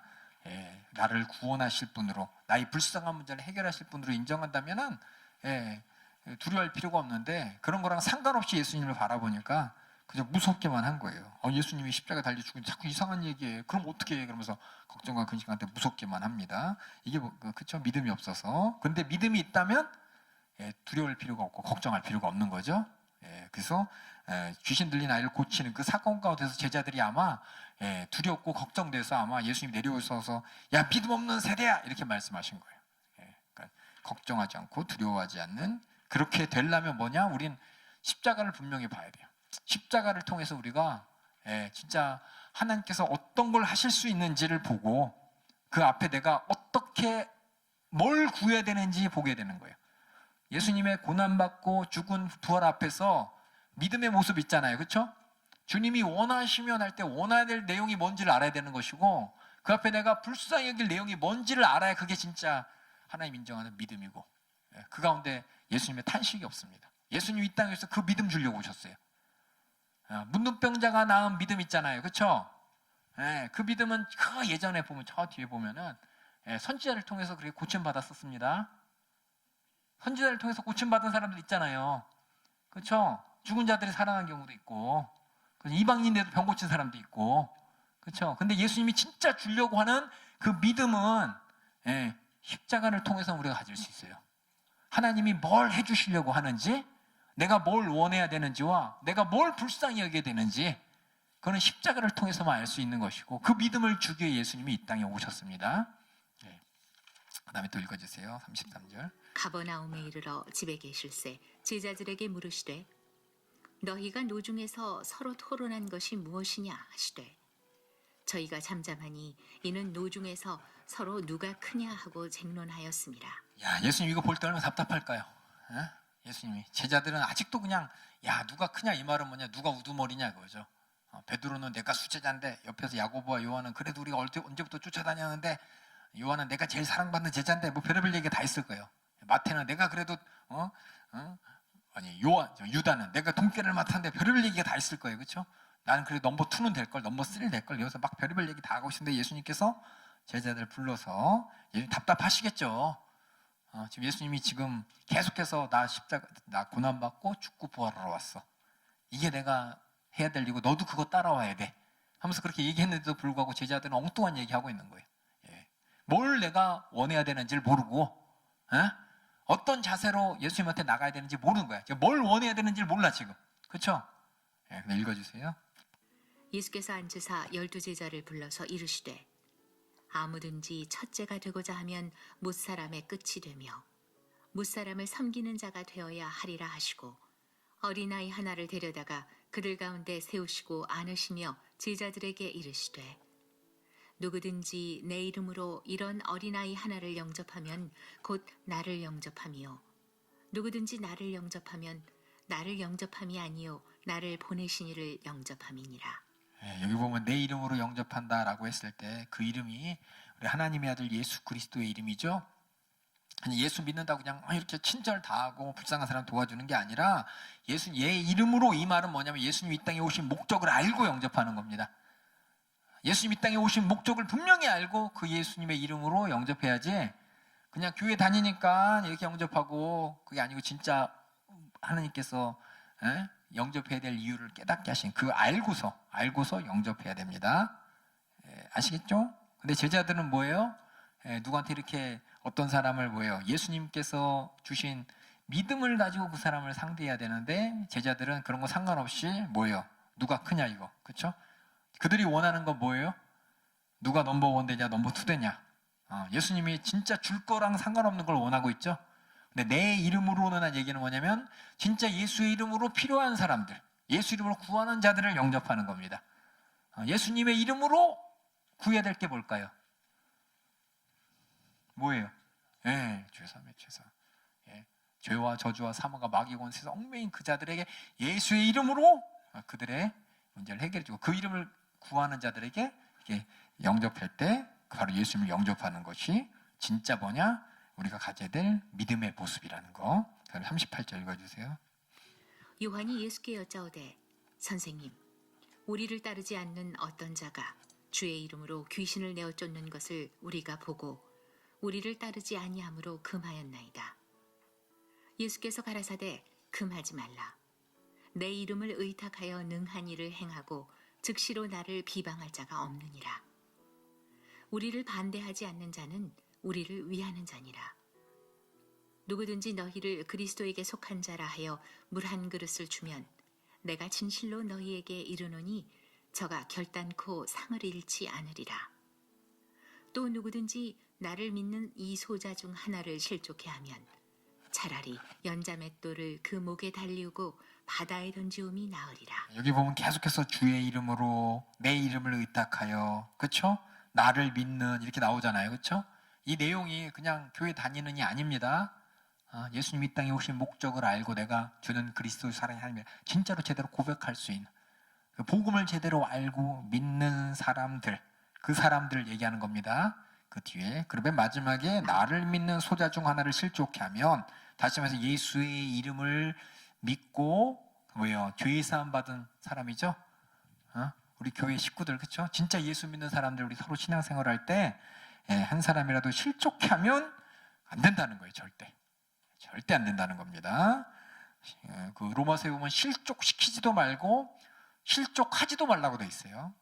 그래서 우리 교회 안에서 주님의 이름으로 주님의 몸된 기능을 다 하는 일에 누구 하나도 이탈돼서는 안 되는 것이고, 이탈되지 않도록 서로 제대로 섬기는 게 그냥 밥 먹여주고 이게 아니라 절대 죄로 흘러가지 않도록, 예수님께서 내게 주신 죄사함의 은혜 절대 망각하지 않도록 하나로 되어 있는 거. 만약에 실족하게 되면 43절부터 읽어주세요. 차라리 연자맷돌을 그 목에 달리우고 바다에 던지움이 나으리라. 만일 내 손이 너를 범죄케 하거든 찍어버리라. 불구자로 영생에 들어가는 것이 두 손을 가지고 지옥 꺼지지 않는 불에 들어가는 것보다 나으니라. 만일 내 발이 너를 범죄케 하거든 찍어버리라. 절뚝발이로 영생에 들어가는 것이 두 발을 가지고 지옥에 던지우는 것보다 나으니라. 만일 내 눈이 너를 범죄케 하거든 빼어버리라. 한 눈으로 하나님의 나라에 들어가는 것이 두 눈을 가지고 지옥에 던지우는 것보다 나으니라. 거기는 구더기도 죽지 않고 불도 꺼지지 아니하느니라. 사람마다 불로써 소금 치듯함을 받으리라. 소금은 좋은 것이로되 만일 소금이 그 맛을 잃으면 무엇으로 이를 짜게 하리요. 너희 속에 소금을 두고 서로 화목하라 하시니라. 여기 보면 이제 없는 구절이 있어요. 44절, 46절 구절이 없어요. 그렇죠? 왜 구절이 왜 없나 한번 생각해 보셔요. 43절에서는 손이 범죄하면, 45절에서는 발이 범죄하면, 47절에는 내 눈이 범죄하면 이렇게 나왔죠. 어떤 범죄예요? 여기 나오는 범죄는 그냥 죄 짓는 게 아니라 소자를 실족해 하는 겁니다. 교회 안에서 이 손 가지고 서로 이렇게 뭔가 발 가지고 엉뚱한 데로 끌고 가고, 또 말로 실족해 하고, 이런 걸로 실족해 하면 차라리 연자메터를 메고 죽이는 거랑 똑같다고. 만약 그럴 일이 있으면 잘 뽑아버리라고. 진짜 뽑아야 되나요? 하지 말라는 거죠. 하지 말라는 거예요. 진짜 뽑으면 여기 다 어떻게 돼야 돼요? 다 장님이고 다 혀 없고 손발 없는 그렇게 살겠죠. 그렇죠? 하지 말라는 강조입니다. 그렇다면 여기 비어있는 44절하고 46절은 뭐라고 돼 있을까? 성경에 보면 없음이라는 구절이 있는 거 보이시죠? 가끔. 그럼 여러분들 한번 상상력을 발휘해봐. 뭐라고 써 있을까? 그냥 하지 말고 앞뒤 문맥을 보면서 상상력을 발휘해 보세요. 첫 번째 상상력을 발휘해 보면은 뭐 손, 발, 눈 나왔으니까 다른 걸로 실족하게 하는 사건이 또 뭐가 있지 않을까 이 생각을. 또 눈하고 손, 발하고 뭐가 있을까요? 혀가, 그치? 혀 제가 썼죠, 그렇죠? 다른 신체 일부 뭐가 있을까요? 뭔지 모르지만 또 있겠죠. 그렇죠? 엉덩이로 쳐가지고 저리 비계라고 한다든지 여러 가지 있겠지. 하여튼 이런 일 안 된다라고도 할 수도 있고, 아니면은 후렴구일 수 있어요. 후렴구. 저기 48절에 있는 후렴구. 두 손을 가지고 지옥에 꺼지지 않는 거 나으니 44절 거기는 구더기도 죽지 않고 불도 꺼지지 않는다. 어쩌면 그 후렴구일 수도 있어요. 후렴구인데 당연하니까 빼버렸을 수도 있어요. 그러니까 여러분들이 성경을 읽을 때 문맥을 보면서 하나님한테 이 의미가 뭡니까 물어보면은 여러분들이 이제 하나님께서 채워주셔요. 이걸 그냥 뭔지 모르니까 패스하지 마시고 다 이렇게 비어있는 이유는 하나님께서 잘 생각해 보라는 거예요. 하나는 너 눈, 손, 또 뭐예요? 발, 그거 말고 옆 사람 실족해 하는 사건 뭐 있어? 생각해 보라는 것이고, 또 하나는 야, 네 손, 너 지옥 가면 안 돼. 네 발, 지옥 가면 안 돼. 네 눈, 지옥 가면 안 된다고 써 있잖아. 어떻게 보면 지옥을 더 강조할 수도 있고. 여러분들이 이거 보면서 다양하게 여러분이 한번 이해해 보시는데, 여기 보면 이제 지옥 얘기 나오죠. 구더기도 죽지 않고 불도 꺼지지 아니하니라. 예수님이 얘기한 이 지옥의 얘기는 이미 구약에 써 있어요. 구약에 있는 지옥, 그 이사야서 66장 24절에 기록된 그 지옥에 대해서 설명하면서 49절에서 그곳은 불로써 소금치탐을 받는 곳이다 이렇게 나왔어요. 불로써 소금치탐을 받으라. 이게 어떤 의미인가 생각해 보세요. 지옥 얘기죠? 불로써 소금치탐을 받는, 그럼 여기서 불하고 소금이 막 만났을 때 좋은 거예요, 나쁜 거예요? 불하고 소금하고 만난다는 게 지옥 얘기잖아요. 좋은 거예요, 나쁜 거예요? 무서운 거겠죠, 그렇죠? 예, 근데 뒤에 보니까 소금은 좋은 것이다 이렇게 나왔어요. 분명히 안 좋은 건데 여긴 좋은 것이래요. 왜 좋은 것일까요? 예? 그러니까 지옥 생각하고 절대 실족시키지 마 이 얘기예요. 그러니까 지옥 생각하면 너희 서로 실족시키지 마. 그냥 저 사람 왜 저래? 이게 아니라는 거예요. 내가 뭔 얘기했다고 저렇게 삐졌어? 왜 시험 들었어? 그러지 말라는 거예요. 저 사람 시험 들게 혹시 내가 했다면 나 지옥 간단 말이에요. 절대 서로 실족시키는 시험 드는 일 절대 하면 안 된다고. 그런 일 있으면 막아야 된다고. 왜냐? 지옥 생각해봐. 결국 뭐냐? 불로써 소금 치듯 하는 그 지옥을 생각할 때 소금을 한번 생각해봐요. 소금은 좋은 것이다. 이 말은 지옥을 연상케 하기 때문에 그래. 지옥을. 소금은 썩지 않게 합니다. 소금은 맛을 좋게 합니다. 그래서 좋은 거예요. 문맥을 보시니까 문맥에서는 이 소금은 불이 소금 치듯함을 받는다 그랬죠? 소금이 이렇게 착착 치는 거 그냥 별 생각 없지만 여러분 알다시피 상처 같은데 소금 넣으면 큰일 나잖아요. 그렇죠? 그것처럼 이 지옥 같은 불구덩이에서 불이 막 이렇게 막 내 몸을 막 뜨겁잖아요. 아프고 괴롭잖아요. 그렇죠? 소금이 상처 같은데 불이 막 괴롭고 막 난리 나잖아요. 그런 고통을 생각하면서 그러니까 소금 여기서 왜 좋은 것이냐? 윤리적 도덕적이 아니라 문맥상 지옥을 생각하기 때문에. 그래서 우리가 뭐냐? 지옥 생각하면 죄 못 져요. 지옥 생각하면 우리 어떻게 돼요? 신앙생활 잘해야 되잖아요. 그게 뭐냐? 어떤 교회는 그래요. 지옥 얘기 왜 하냐고. 예수 믿고 다 행복한 얘기만 하지 왜 무섭게 지옥 얘기하냐고. 근데 지옥 얘기 안 하면은 죄를 우습게 여겨요. 그래서 예수님도 직접 말씀하셨어요. 소금은 좋은 거야. 왜? 지옥을 생각나게 하거든.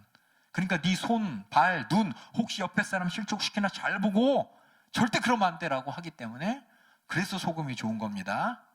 그 때문에 소금을 항상 두고 화목하라. 이 말은 뭐냐면 지옥에 대한 죄로 말미암는 지옥의 형벌을 생각하고 절대 지옥 안 가게 조심해야 돼라는 게 예수님 목소리예요. 이해하시죠? 근데 이 문맥과 상관없이 하시는 분 얘기가 있어. 어떤 분들은 이 문맥과 소금은 좋은 겁니다. 소금은 썩는 걸 방해하는 막고 또 멸균작용도 하고 입맛도 돌게 만들고 편치 않아요. 소금은 막 이런 얘기 하는데 그거 아니에요.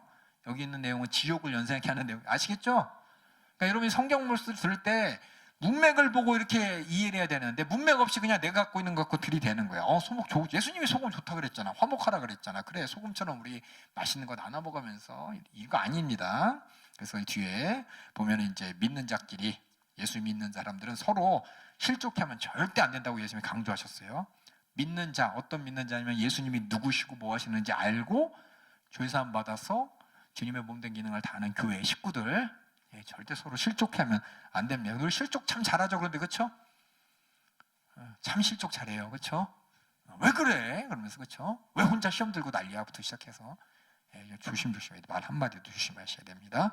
그래서 9장은 뭐냐면 예수님께서는 지금 뒤에 보면은 일단 변화하는 사건을 통해서 야 이렇게 믿음이 없냐? 부터 시작해서 믿는 자에게 능치 못함이 없는데 할 수 있거든요. 무슨 말이냐? 탄식하셨고요. 계속해서 뭘 강조하냐? 야 나를 내 이름으로 얘기했죠. 그 예수의 이름을 통해서 예수의 이름이 뭔지 알아요. 예수님 그냥 예수 이름이 아니라 이 이름이 계속 뭘 생각나게 합니까? 이 예수의 이름, 예수님이 지금 믿음 얘기하면서 두 번째로 순환 예고하셨죠.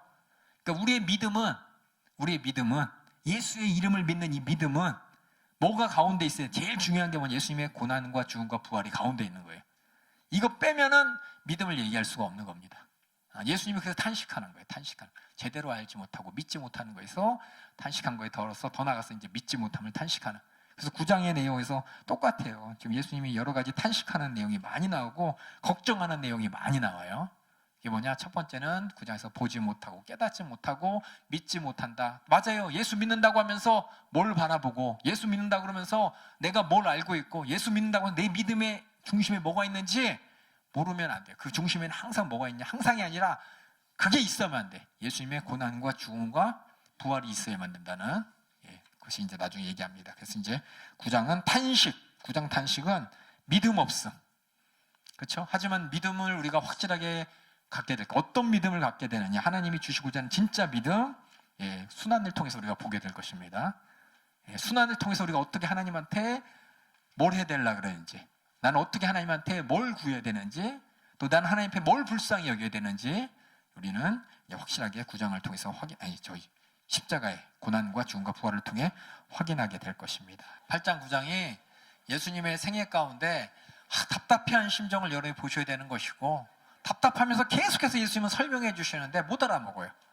그게 결국 뭐냐, 예수님을 우리가 이 땅에 오신 이유와 목적에 대해서 이미 7장까지 예수님이 다 말씀하시지만 못 알아들으니까는 결국은 내가 십자가에 가서 고난받고 죽는 것을 니들이 보게 되면 진짜 하나님께서 봐야 될 표적을 네가 보게 될 것이고, 또 믿음이 뭔지를 알게 될 것이야. 네가 뭘 믿어야 되는지도 알게 될 것이다 라는 내용을 지금 예수님의 머릿속은 계속 그게 있고, 사람들은 못 알아먹는 데서 예수님 계속 그 생각을 가지고 말씀하시는 게 8장, 9장, 10장이기 때문에 8장에도 순환 예고, 9장에도 순환 예고, 10장에도 순환 예고, 3번 한 이유가 뭔가 한번 주의를 보면서 확인해 보면은, 우리의 신앙생활은 먼저는 내가 들어야 돼요. 그렇죠? 먼저는 내가 듣고 봐야 되는 거잖아요. 듣고 보고 어떤 의미인지를 알아야 돼. 그 다음 뭐냐? 그 다음 내가 온전한 믿음에 서야 됩니다. 알았다고 해서 믿는 게 아니에요. 그러면 신학교에 있는 신학자들이라든지 성경 박사들은 믿음이 엄청나야 되잖아요. 그게 아닌 거예요. 그러니까는 맨 처음에 봐야 되는 것이고 깨달아야 되는 것이고, 그거하고 믿음은 별개예요. 그 다음에 내가 진짜 하나님과의 관계 가운데 믿음의 자세를 갖춰야 되는 것이고, 이게 이제 이루어져야 그 다음 뭐냐, 믿고 그럼 구원받은 자라면 그 다음에 뭘 해야 되는 것이고, 이게 8장, 9장, 10장에서 똑같이 뭐냐, 너 제대로 예수님 누군지 알아야 되잖아. 십자가를 봐봐. 그게 어떤 의미인지 봐봐. 보고 좀 이해 좀 해. 하나님이 진짜 주시고자 하는 구원이 뭔지 봐봐. 구원이 뭔지 너 받으려면 요거 믿어야 돼. 이거 믿어야 돼. 그래서 십자가를 가르치는 것이고, 그 다음에 너 믿고 구원받았다면 너 이렇게 해야 돼 하고서 얘기하는 게 또 십자가예요. 우리가 십자가라는 것이 그냥 예수님 십자가 달려 고난받고 죽으셔서 우리 죄를 사하셨습니다 끝이 아니라, 예수님 생애 가운데 내가 도대체 누군지 모르겠냐? 내가 여기 왜 왔는지 모르겠어? 하나님의 뜻이 뭔지 모르겠어? 십자가를 보고 표적으로 보고 이해해, 깨달어. 그럼 네가 진짜 하나님한테 구원을 위해서 네가 가져야 될 믿음의 내용이 뭔지 알아? 십자가를 봐봐. 십자가 없이 우리 예수 못 믿어요. 맞아요. 십자가 없이 예수 믿고 구원받은 사람들이 있었어요, 여기. 그렇죠? 문둥병자는 문둥병에서 깨끗하게 되고, 또 뭐예요? 소경은 눈을 뜨고, 십자가 없이 예수님이 고쳐주신 구원 받았어요. 그렇죠? 하지만 그 구원은 하나님이 진짜 주시고자 하는 영원한 천국과 생명의 구원이 아닙니다. 우리 육신의 문제 해결됐지만 그걸 통해서 뭘 보냐? 야, 정말 하나님께서는 다 하실 수 있구나. 이분은 정말 하나님께서 약속하신 엘리야 같은, 모세 같은 분이 맞구나 라는 진짜 구원으로 인도하는 길이야. 인도하는 길. 진짜 구원까지 가기 위한 우리의 자세를 알려주시는. 그래서 예수 믿고 구원받았어요 할 때 저 병 났어요 끝난다면 그 사람은 병 나은 구원은 받았지만 죄산 받고 천국 가는 구원은 그걸로 아니에요. 우리 십자가를 만나야 돼. 십자가를 통해서만 진짜 하나님이 우리에게 주시고자 하는 구원을 바라보게 되는 것이고, 진짜 믿음의 내용을 알게 되는 겁니다. 이게 8장, 9장, 10장이 그거 예수님은 그걸 보여주고 그걸 믿게 해주고, 그리고 믿고 구원받았다면 이제 어떻게 해야 되는 데까지 알려주시는 거예요. 10장 보겠습니다. 10장 우리 1절. 예수께서 거기서 떠나 거기는 유대 지경 가버나움입니다. 제가 다 써놨죠? 거길 떠나 그 지경 그냥 지나가지 마시고 어딘지 아셔야 돼. 다 의미가 있습니다. 읽어주세요. 요단강 건너편으로 가시니 무리가 다시 모여들거늘 예수께서 다시 전례대로 가르치시더니, 바리새인들이 예수께 나와 그를 시험하여 묻되 사람이 아내를 내어버리는 것이 옳으니까? 대답하여 가라사대 모세가 어떻게 너희에게 명하였느냐? 가로되 모세는 이혼 증서를 써주어 내어버리기를 허락하였나이다. 예수께서 저희에게 이르시되 너희 마음에 완악함을 인하여 이 명령을 기록하였거니와 창조시부터 저희를 남자와 여자로 만드셨으니 이러므로 사람이 그 부모를 떠나서 그 둘이 한 몸이 될지니라. 이러한즉 이제 둘이 아니요 한 몸이니 그러므로 하나님이 짝지어 주신 것을 사람이 나누지 못할지니라 하시더라. 집에서 제자들이 다시 이 일을 묻자온대 이르시되 누구든지 그 아내를 내어버리고 다른 데 장가드는 자는 본처에게 간음을 행함이요 또 아내가 남편을 버리고 다른 데로 시집가면 간음을 행함이니라. 사람들은 항상 하나님 말씀을 가지고 해야 돼요 말아야 돼요 이것만 물어봐요. 하나님 이거 해야 돼요 말아야 돼요? 이거 죄요 아니에요? 이것만 물어봐요. 근데 우리는 이 하나님한테 물어보기 전에 하나님 말씀을 통해서 하나님이 진짜 원하는 게 뭔지 보셔야 됩니다. 여기 보면은 우리도 그러죠. 어느 드라마 보니까는 우리나라에서도 조선시대 때 그렇죠? 남편이 아내를 내어버려서 뭐 칠거지약이라고 있대요. 칠거지약.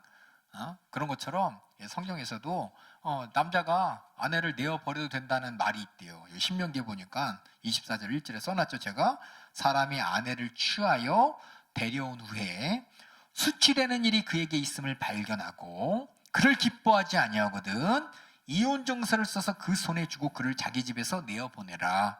그러니까 이혼해도 된다라는 모세가 얘기했어요. 그렇죠? 이혼해도 되는 거예요? 그럼 이 말은 뭐예요? 이 말을 가지고 이제 바리새인 서기관들이 아내 내어보내도 되지 않습니까? 라고 예수님한테 물어봅니다.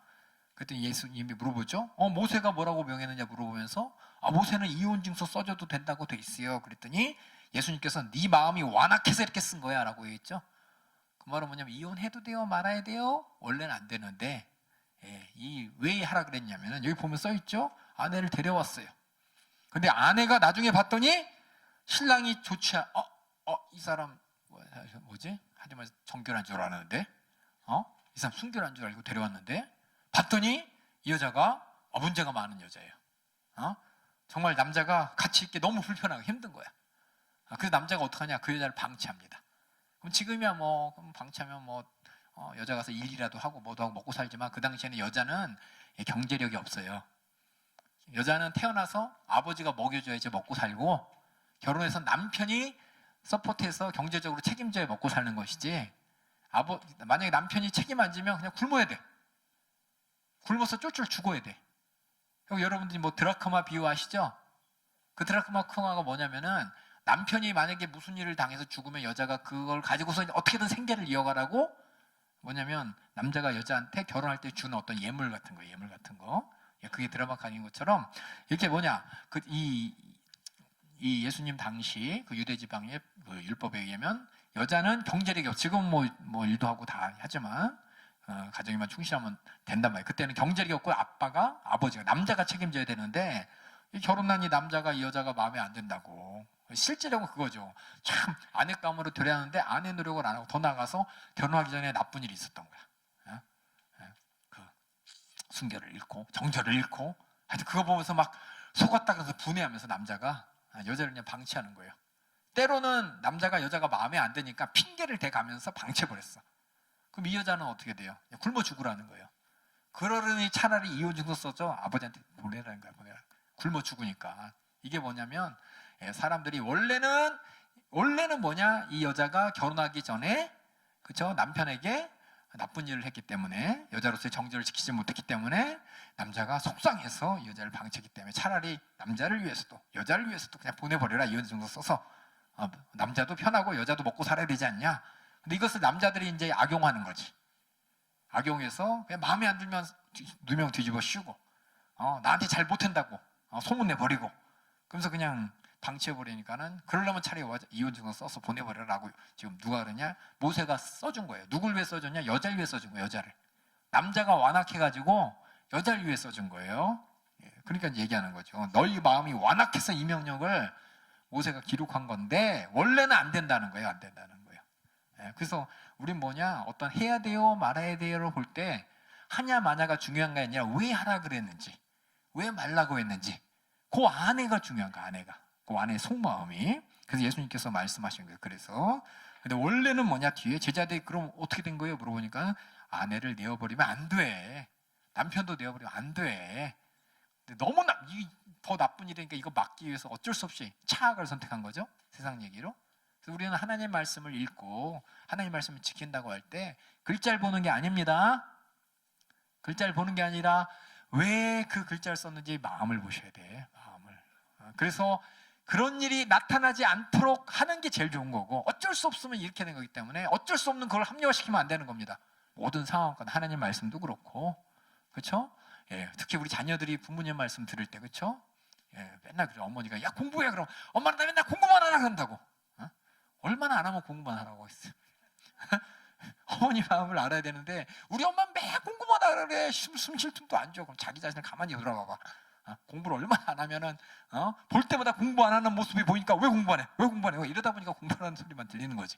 이게 뭐냐면은 그 말을 왜 하는지를 알아야 돼. 하나님께서 율법을 주시고 하나님께서 우리에게 하라 하지 마라 이런 말씀을 주실 때 그 말씀을 왜 하라고 하는 그 심정을 보면 진짜 하나님의 속마음이 나타나는데 그걸 깨달아야 되는데 속마음도 모르고 그냥 써 있는 대로만 그냥 하는 거야. 이 말은 뭐냐? 하나님의 진짜 말씀의 의도를 모르고 사는 겁니다. 사람도 그렇잖아요. 사람도. 그렇죠? 사람도 의도로는 상관없이 그냥 자기 마음대로 해석하고 자기 마음대로 그냥, 그렇죠? 결국 이제 분란이 나타나는 것처럼 우리 인격적인 존재이기 때문에 말이라는 게 때에 따라서 환경에 따라서 표현할 때 그 환경이 있는데 환경 무시하고 그 말만 받아들이면 기분 나빠요. 기분 나빠요. 근데 하나님 말씀도 그렇게 받아들이면 안 된다는 거예요. 결국 하나님 말씀이 주신 목적이 있는데 그 목적대로 일어나지 않는 사건들을 지금 예수님께서 지금 답답해 하시는 거예요. 원래는 안 돼. 이혼하면 안 돼. 오죽했으면 이혼하라고 했겠냐. 그럼 하나님의 뜻은 이혼해도 돼가 아니라는 거예요. 안 된다는 거예요. 안 된다는 거예요. 누구라도 살아야지. 더 나쁜 일이 생겨나고. 좀 그렇죠? 그 남편의 완악함 때문에 여자가 굶어 죽으면 안 되잖아요. 그러니까 여자라도 살려야 되잖아. 이 사람 완악함 때문에 죽으면 안 되니까는 차라리 이혼 증서 써줘라. 그 말은 그 남자를 위한 얘기가 아니라 여자를 위한 얘기였죠. 하나님의 긍휼의 언어예요. 긍휼의. 남자를 합리화시킨 게 아니라 여자를 향한 긍휼의 하나님의 명령인데 이거를 남자는 사람들은 뭐냐? 이걸 악독하게 그냥 이용해 먹고 합리화시키고 세상에 정치도 그렇잖아요. 그렇죠? 세상에 법 가지고 그렇게 변호사들이 막 말도 안 되는 거 싸우고 판사들은 또 그거에 따라서 그냥 마음대로 행동하고 이게 뭐냐면 이 세상에 일도 마찬가지고 하나님 말씀도 마찬가지. 결국 뭐냐 뒤에 썼죠 제가 하나님 말씀을 지키고 있다고. 그래서 이혼승서 썼다고. 하지만 실상은 뭐냐? 하나님을 안 따르는 거죠. 마음의 완악한 모습들. 그 다음에 우리 13절 또.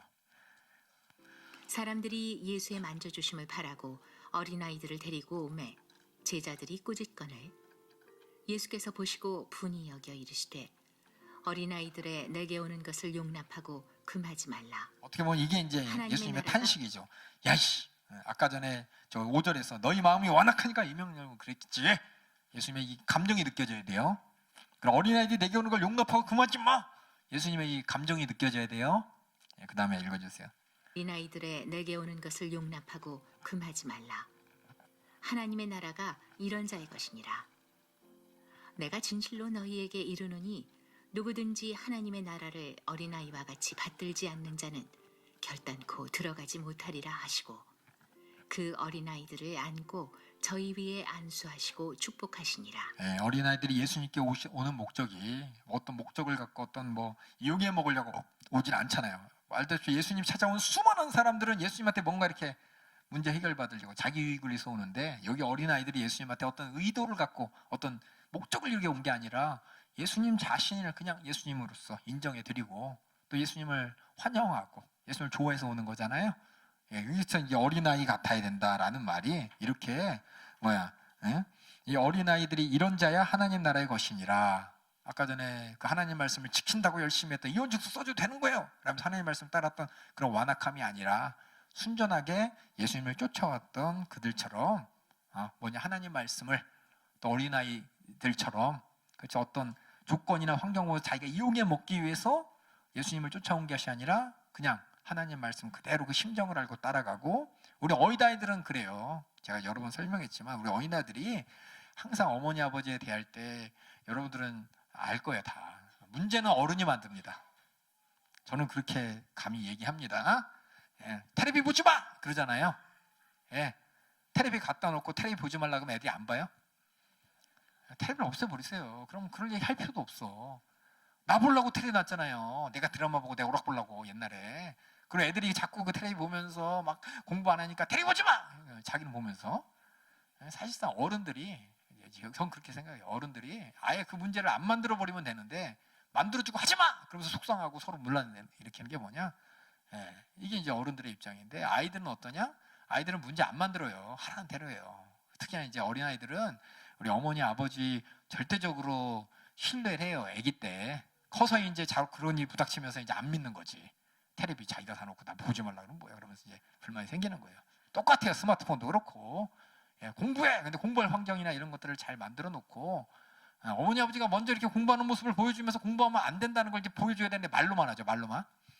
엄마 아빠는 절대 공부 안 하죠. 컸으니까 이제 공부 안 하죠. 근데 엄마 아빠도 이렇게 보여주셔야지. 이거 다 보여주면서 이렇게 했는데 자기는 안 하면서 애들한테 이게 하라는.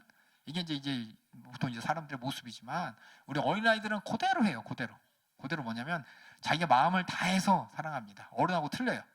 그래서 제가 항상 예를 드는 게 어린아이들은 어머니 막 쫓아가는데 저희 쫓아갈 때 어떻게 쫓아가요? 제가 여러 번 설명드렸죠.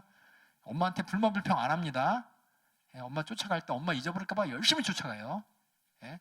그러니까 어린아이는 엄마 입장을 맞춰줘요. 걸어갈 때, 예를 들 때. 예, 여러 번 설명했어요. 우리 어른들은 이렇게 걷잖아요. 애기들은 그 걸음 맞추면 발이 막 탁탁 움직여요. 여러분들이 다 볼까요? 어른들이 아이를 입장 생각하면서 이렇게 천천히 걸으시는 건 내가 거의 못 봤어요. 있긴 있어요. 근데 거의 없어요. 빨리 와! 그러고 끌고 가지. 아니면 티버스 막 밀고 가고 그러지.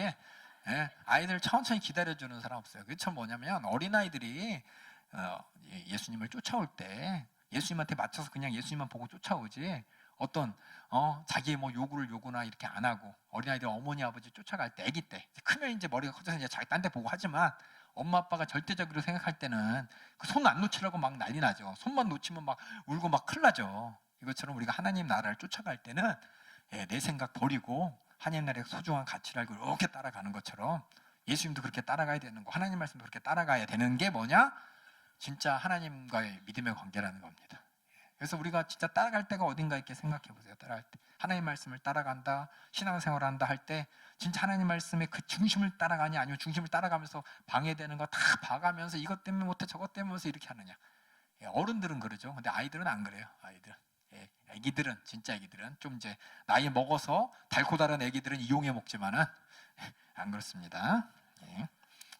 그래서 어린아이들 이제 썼죠. 제가 어린아이들처럼 하나님 나라의 말씀을 이렇게 그걸 중심으로 놓고 이렇게 따라가는 자가 결국 하나님 나라를 소유한다는 얘기를 예수님이 하신 것이고, 어린아이 같다 그 얘기가 뭐냐, 여러분 잘 보셔야 돼요. 앞뒤 문맥을 보시면서 이해하셔야 됩니다. 요것만 보면서 어린아이들은 순진합니다, 마음이 청결합니다, 이게 아니라 이 앞의 내용처럼 하나님 말씀과 어른의 말에 대해서 어린아이들은 고지고대로 들어요. 좀 지나서 죄송합니다, 어른들이 얄팍한 걸 깨달으면 자기도 얄팍해져요. 이건 제발 부탁이니까 우리 여기 있는 부모들이나 우리 청년들은 자식 키울 때 아까 얘기한 것처럼 뭐 하지마 하기 전에 생각을 뭘 해봐. 저걸 안 하게 하려면 말로 해야 되냐, 아니면 아예 없애버려야 되냐, 아니 어떻게 하면 저걸 안 하게 할까. 좀 지혜를 이렇게 잘 하면은, 스마트폰 하지마 나는 보면서 스마트폰 하지마 운다고 뽀로로 틀어놓고 나 딴짓 했으면서 나중에 스마트폰 하지마 그러면 돼요? 그게 안 되지. 그러니까 여러분들이 이게 이제 어린아이들은 그대로 받아들여요. 그대로 하나님 말씀도 그대로 받아들이는데 그 중간에 매개체가 이제 악독해져서 그렇고, 그래서 어린아이처럼 하나님 나라를 받든다, 하나님 말씀을 온전히 조건 없이 그대로 인정하고 따라가는 자가 하나님 나라를 수요한다는 것을 얘기하고, 그 다음에 재물이 많은 사람 읽어주세요. 예수께서 길에 나가실새 한 사람이 달려와서 꿇어앉아 묻자오되, 선한 선생님이여 내가 무엇을 하여야 영생을 얻으리이까? 예수께서 이르시되 내가 어찌하여 나를 선하다 일컫느냐? 하나님 한 분 외에는 선한 이가 없느니라. 네가 계명을 안 하니 살인하지 말라, 간음하지 말라, 도적질하지 말라, 거짓 증거하지 말라, 속여 취하지 말라, 내 부모를 공경하라 하였느니라. 여짜오되 선생님이여 이것은 내가 어려서부터 다 지키었나이다. 예수께서 그를 보시고 사랑하사 가라사대, 내게 오히려 한 가지 부족한 것이 있으니 가서 네 있는 것을 다 팔아 가난한 자들을 주라. 그리하면 하늘에서 보화가 내게 있으리라. 그리고 와서 나를 좇으라 하시니, 그 사람은 재물이 많은 고로 이 말씀에 인하여 슬픈 기색을 띠고 근심하며 가니라. 예수께서 둘러보시고 제자들에게 이르시되, 재물이 있는 자는 하나님의 나라에 들어가기가 심히 어렵도다. 제가 이 말한 이유가 탄식이라고 써놨죠? 예, 답답한 거예요. 저 청년이 못 따라오는 거 보면서 답답하면서 야, 재물 있는 자는 하나님 나라 못 쫓아오는구나 이렇게 탄식하셨습니다. 그 다음 24절 또 읽어주세요. 제자들이 그 말씀에 놀라는지라.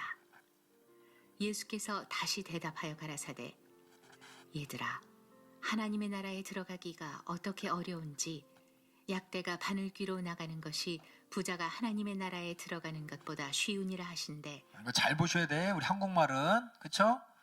쉽다니까 뭐가 쉬운 게 아니라 안 된다는 거예요. 안 된다는 거. 절대 부자가 하나님 나라에 못 들어간다는 얘기입니다. 왜냐 약대가 바늘귀로 못 들어가죠? 못 들어가는 것보다 쉬운 게 어디 있어요? 그것도 못 한다는 얘기지. 그렇죠? 그 다음에 읽어주세요.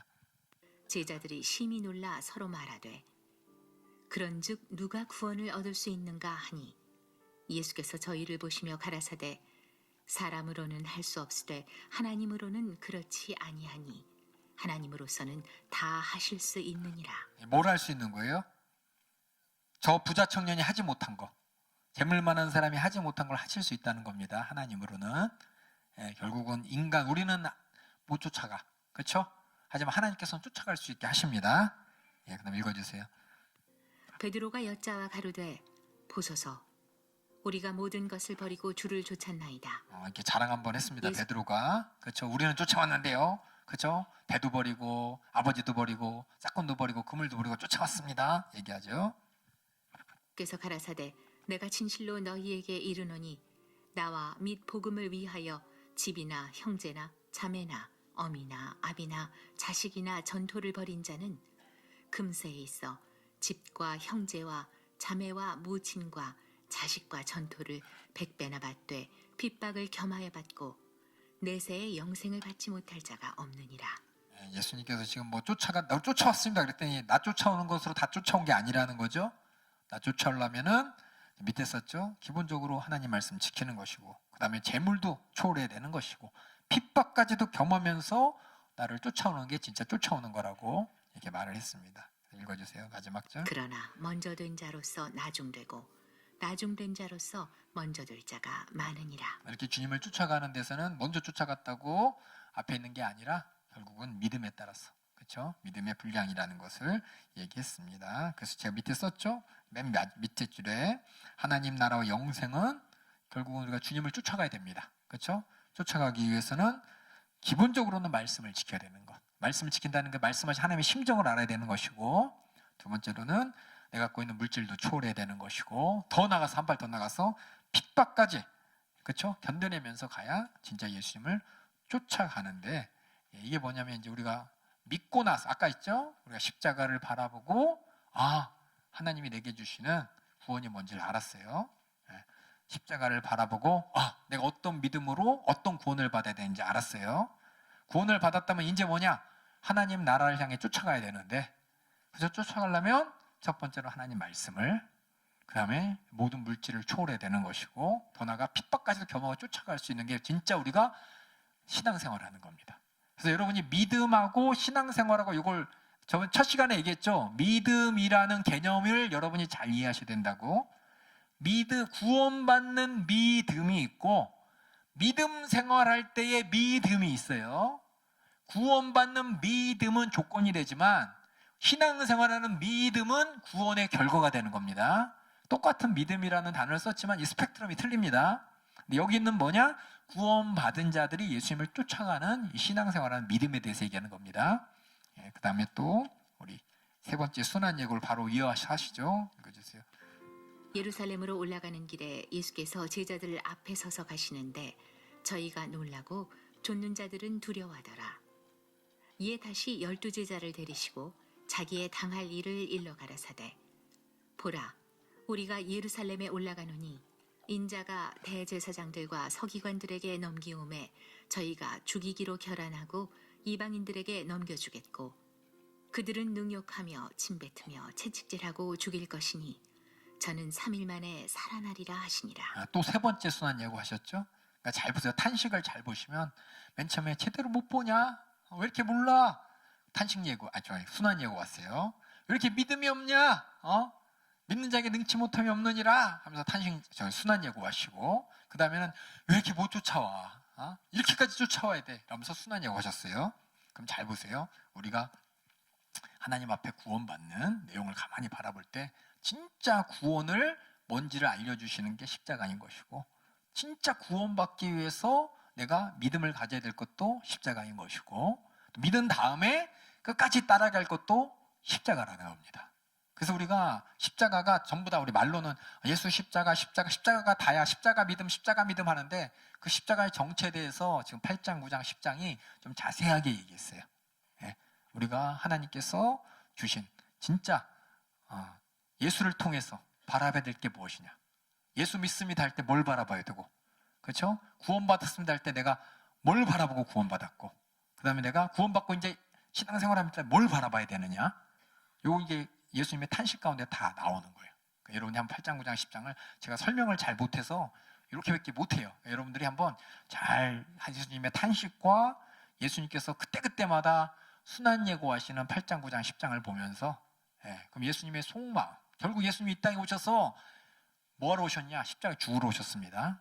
이걸 통해서만이 진짜 하나님이 우리에게 주시고자 하는 걸 볼 수가 있고, 이걸 통해서만이 우리가 구원받을 수가 있고, 이걸 통해서만이 구원받은 뒤에 우리가 살아가는 방법을 볼 수가 있어요. 그래서 우리가 십자가는 이유가 뭔지, 십자가 목걸이까지 하고 교회마다 십자가가 있는 이유가 뭔지, 부적이 아닙니다. 부적이 확실한 그 안의 의미를 여러분이 잘 찾아주시기 바랍니다. 그럼 야고보와 요한이 자리 요구하는 것도 읽어주세요. 세베대의 아들 야고보와 요한이 주께 나와 여짜오되, 선생님이여, 무엇이든지 우리의 구하는 바를 우리에게 하여 주시기를 원하옵나이다. 이르시되, 너희에게 무엇을 하여 주기를 원하느냐? 여짜오되, 주의 영광 중에서 우리를 하나는 주의 우편에 하나는 좌편에 앉게 하여 주옵소서.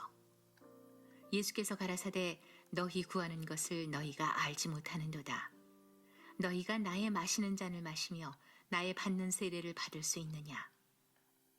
저희가 말하되 할 수 있나이다. 제자들이 할 수 있나이다 하는 건 예수님이 얘기하신 내용과 전혀 상관없는 거예요.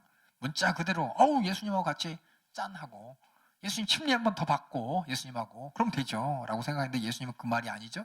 예수님이 얘기하신 내가 마시는 잔과 내가 받는 침례가 무엇이냐, 읽어주세요. 예수께서 이르시되, 너희가 나의 마시는 잔을 마시며 나의 받는 세례를 받으려니와 이게 뭐냐면 좌우편에 아까 3번이나 예수님이 예고하셨던 순환이에요. 순환. 고난받고 죽는 그 사건을 얘기합니다. 그 다음에 40절 읽어서 계속. 앉는 것은 나의 줄 것이 아니라 누구를 위하여 예비되었든지 그들이 얻을 것이니라. 열 제자가 듣고 야고보와 요한에 대하여 분이 여기거늘, 그렇죠. 다른 제자들은 못 알아들어. 여기 보니까 누구든지 그들이 얻을 것이다 이 말만 들리면서 이씨, 쟤들이 원했으니까 쟤네 주고 우린 늦었네 그러면서 막 괜히 시기 질투하는 거죠. 못 알아들어요. 지금 예수님의 고난과 죽음과 또 부활에 대해서 알아듣는 사람 한 명도 없습니다. 근데 마가복음은 누구한테 썼다고요? 마가복음 누구한테 썼어요? 초대교인들한테 썼어요.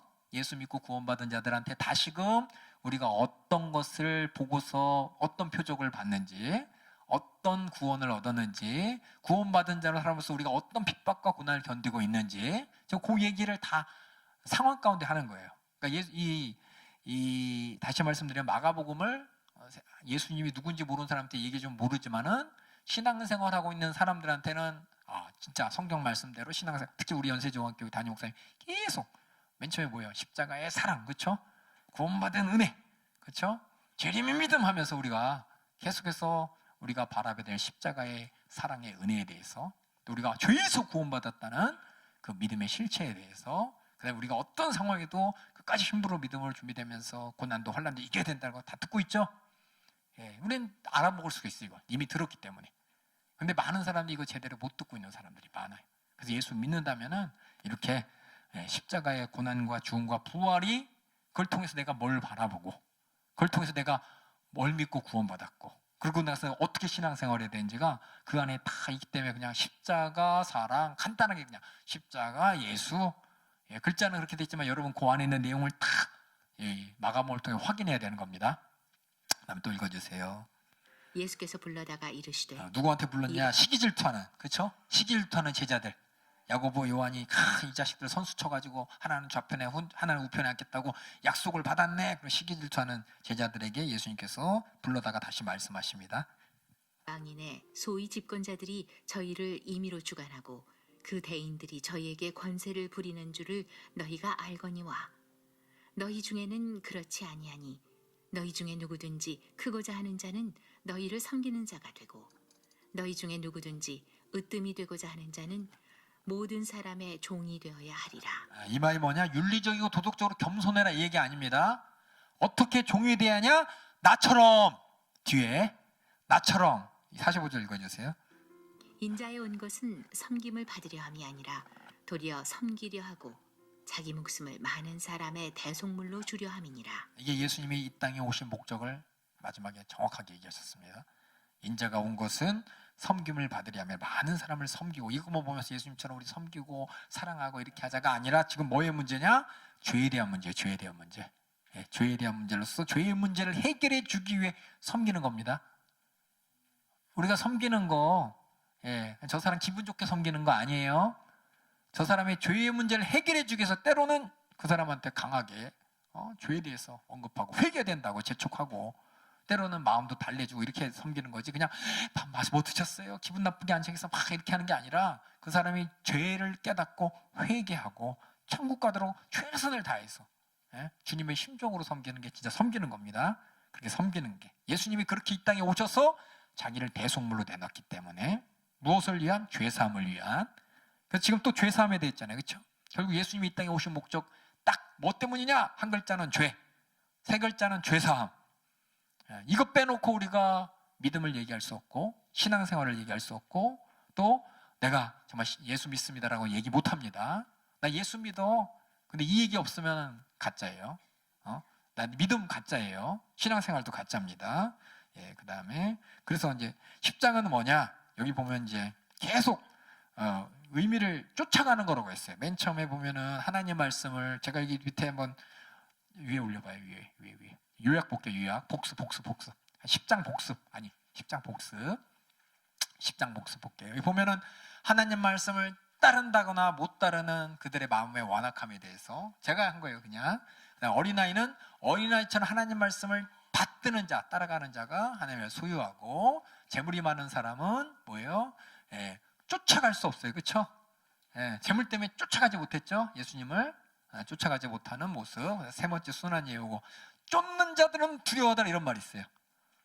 순환 예고하는데 예수님께서 순환 예고를 하니까 예수님을 따라갔던 자들, 그러니까 계속 이미지가 뭐냐면 예수님을 따라가고 있어. 계속 하나님 말씀을 따라가고 하나님 나라를 쫓아가고 예수님을 쫓아가고, 그러면서 예수님을 쫓아가는 제자들이 하나는 우편에 하나는 좌편에 하니까는 야, 여기까지 와야 돼.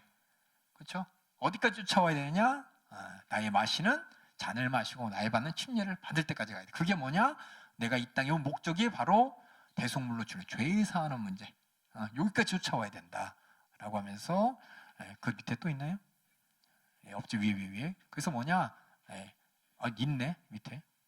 위에 됐어요. 아니 다시. 그래서 여기 복음이라는 게 뭐냐? 진짜 예수님이 하실 일, 이걸 제대로 아는 거예요. 공생의 목적이 무엇이냐? 바로 대속물에 대해서 인간을 섬기러 오신 것을 내가 확실하게 알고 설명할 수 있는 게 내가 복음을 아는 것이고 복음을 전하는 것입니다. 그래서 여러분들 이 책에 보면은 이 앞에 질문이 뭐였어요? 질문이 맨 앞에 질문 읽어봅시다. 시작. 두 번째 질문. 뒤에 보세요. 뒤에 맨 뒤에 답이 있어요. 답이 뭐예요? 맨 처음에 이게 예수님이 누구신가에 대해서 내가 얘기하는 것이고, 예수님이 뭐하러 오셨냐? 뭐라고 대답해야 돼요? 이것을 이제 잘 설명한 게 1장부터 10장까지 내용이에요. 여러분들이 이게 복음이에요. 이게 복음. 이거 설명하는 거예요. 예수님이 누구시고 예수님이 뭐 하시는 분이냐, 이 내용에다가 살을 붙이고 이 내용을 더 자세히 이야기하려고 예수님의 공생의 하나하나 사건들을 연결해 가면서 10장까지 온 겁니다. 그러니까 여러분들이 그냥 막연하게 예수 믿어요, 막연하게 아니라 이게 얘기해야 돼. 이 얘기. 예수님이 누구시며 주는 그리스도 하나님의 아들입니다. 그 예수님이 너를 위해 뭐 하셨는데? 나를 위해 십자가의 대속물로서 내 죄를 해결하셨습니다 라는 기본적인 말 앞에 이제 막 살을 붙이면서 설명, 왜 예수님이 하나님의 아들이고 왜 예수님이 그리스도이시고 예수님 이 땅의 대속물로서 어떻게 하셨는지, 그게 얼마나 중요한지를 여러 가지 에피소드를 통해서 여러분 또 설명해주면 설명. 그게 복음이에요, 복음. 때로는 다른 이야기를 가지고 이 두 가지 질문을 그 사람한테 맞는 방법으로 설명하는 거예요. 하나님의 아들 맞아요. 어떻게 수많은 에피소드 중에 하나 가지고 그리스도로서 우리를 구원하실 분이라고. 어떻게 그리스도인 줄 아냐? 이렇게 선지자가 예언한 대로 하셨다고. 우리처럼 똑같이 육신을 갖고 기도도 하시고 눈물도 흘리시고 속도 상하시고 피도 흘리시고 이 얘기가 이제 예수님, 육신으로 오신 예수님의 설명하시고, 이 예수님은 다른 거 병 고치러 오셨어요. 맞아요. 근데 진짜 오신 목적은 우리 죄 해결하러 오셨다고. 대신 죽으러 오셨다고. 이게 우리의 복음이에요. 이 복음이. 내가 얘기한 게 아니라 성경이 얘기한 겁니다. 이 부분에 대해서 오락가락하면서 뭐가 생기느냐? 이단들이 생겨요.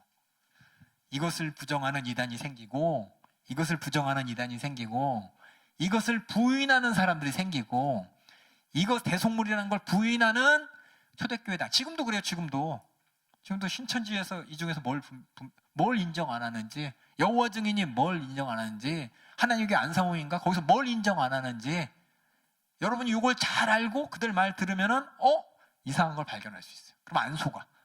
근데 이게 그냥 두리뭉실하게 있으니까는 뭐가 잘못된지를 모르는 거예요. 그래서 복음 다 그래. 다 복음 얘기하고 다 천국 얘기하고 다 예수님 얘기하는데, 요 내용이 이제 어디 하든가 이제 부정되게 되는 게 뭐냐? 이단이라는 걸 여러분이 나중에 마지막 시간에 잠깐 확인할 거예요, 여러분들. 그래서 마지막 때 제가 말씀드리지만은, 마지막 때 우리 신앙생활 할 때 우리 다 풀풀이 흩어집니다. 나는 흩어질래요? 아니, 흩어지라 그랬어요. 다 도망가라 그랬어요. 각자 자기 신앙생활 하는 것으로 끝이 아니라, 내가 복음 전하고 믿음이 연약한 사람 세워주려면은 진짜 가짜 거짓 선지자 적그리스도 막 나타난다 그랬죠. 그들 분별하려면 내가 예수님 이 땅에 왜 오셨는지 누구신지 정확하게 알고 있으면 안 속아요. 근데 지금 여호와 증인 넘어가는 사람, 신천지 넘어가는 사람, 어떤 데 교회가 통으로 옮겨졌다, 그 교회에서 이 복음이 진짜 확실하냐 안 하냐 제대로 분별하는 사람이 없으니까 넘어가는 거예요. 그러니까 여러분들은 그래서 마가복음을 통해서 여러분들이 그냥 쭉 보지만 뼈대가 얼마나, 이거 다 설명하는 거예요. 모든 에피소드들이 요거 설명하고 있는 겁니다. 그다음 마지막에 이제 우리 10장의 마지막, 좀 늦었지만은 해야 돼요. 마지막 우리 바디메오가 눈을 먹게 돼. 우리 10장의 마지막 읽어주세요. 저희가 여리고에 이르렀더니 예수께서 제자들과 허다한 무리와 함께 여리고에서 나가실 때 여리고가 어디냐면 예루살렘 바로 코앞입니다. 예수님께서 이제 11장부터 예루살렘에 쑥 들어가서 이제 고난받고 죽으세요. 10장까지가 이제 고난받기 전까지의 바로 직전이기 때문에 3번이나 순환을 예고하시면서 예수님께서 하신 일들을 통해 마가가 뭐냐 설명하는 거예요. 이제 십자가에 들어가서 하실 일이 어떤 일이냐라는 걸 8장, 9장, 10장을 통해서 그걸 제대로 봐야 돼. 제대로 표적을 바라보고 제대로 이해하고 제대로 믿음이 뭔지 바라보고, 그 다음에 우리가 예수님의 생애를 바라보면서 마지막까지 어디까지 쫓아가야 되는지 바라봐야 된다고 얘기합니다. 그 다음에 읽어주세요. 디메오의 아들인 소경거지 바디메오가 길가에 바디메오, 바자가 무슨 뜻이라고요? 아들이란 뜻입니다.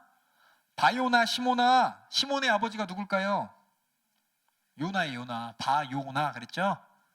요나의 아버지 바요나 시몬, 아니 바디메오가 뭐지? 아니, 디모데오 아들 바요네 시몬, 그렇지?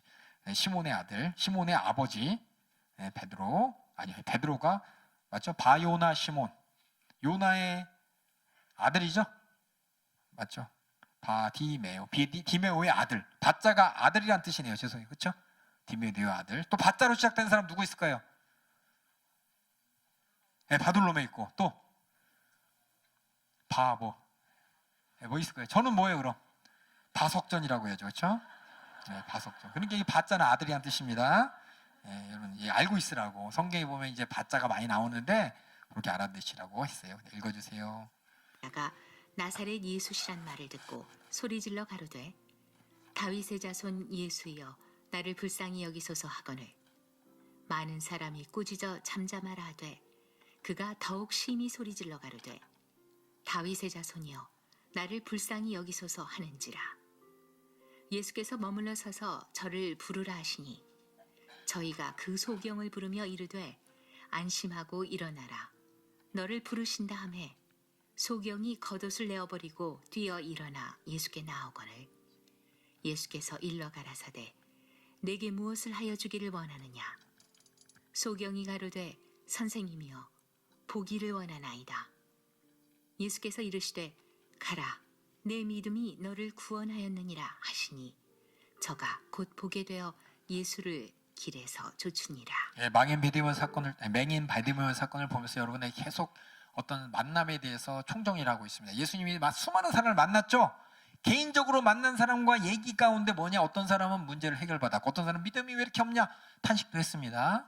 문제 해결받은 사람들의 공통점이 뭐냐, 예수님의 어떤 자세가 바로 됐기 때문에 그래요.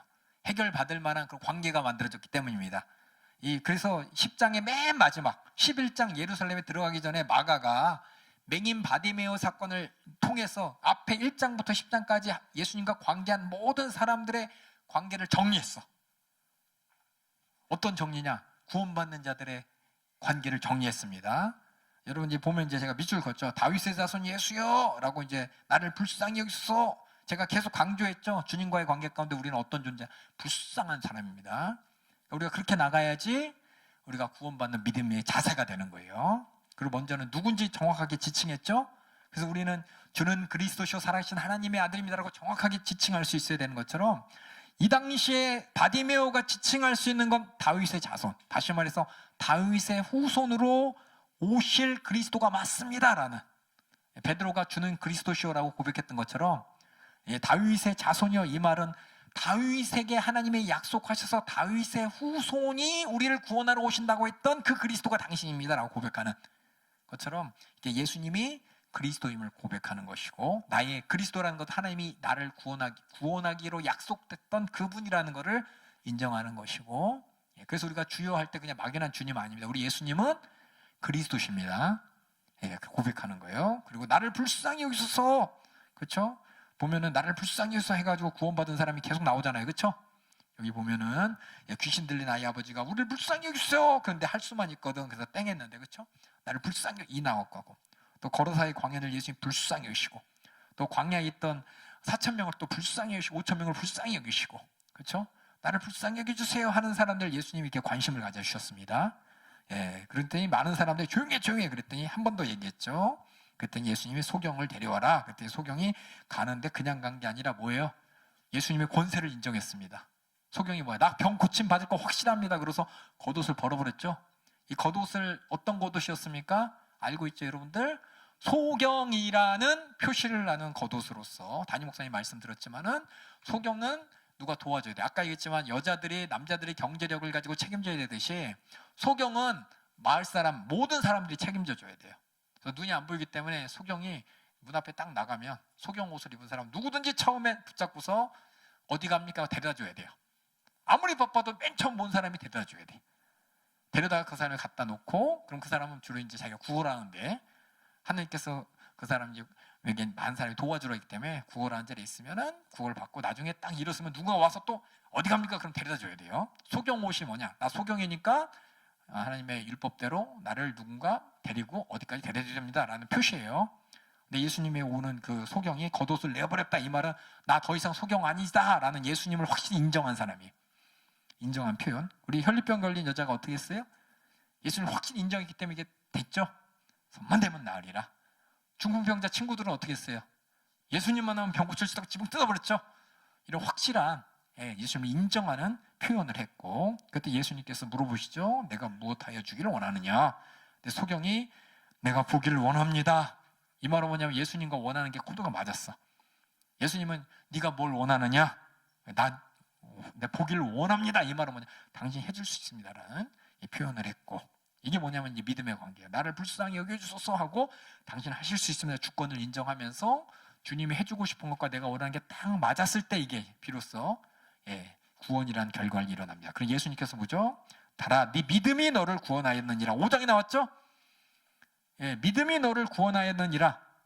구원은 믿음으로 이루어진다고 예수님께서 이렇게 선언하시고, 그죠? 5장에 해당 야이로의 딸을 고치실 때도 말씀하셨고, 혈류병 앓는 여자에게도 네 믿음이 너를 구원했다 이렇게 말씀하셨죠.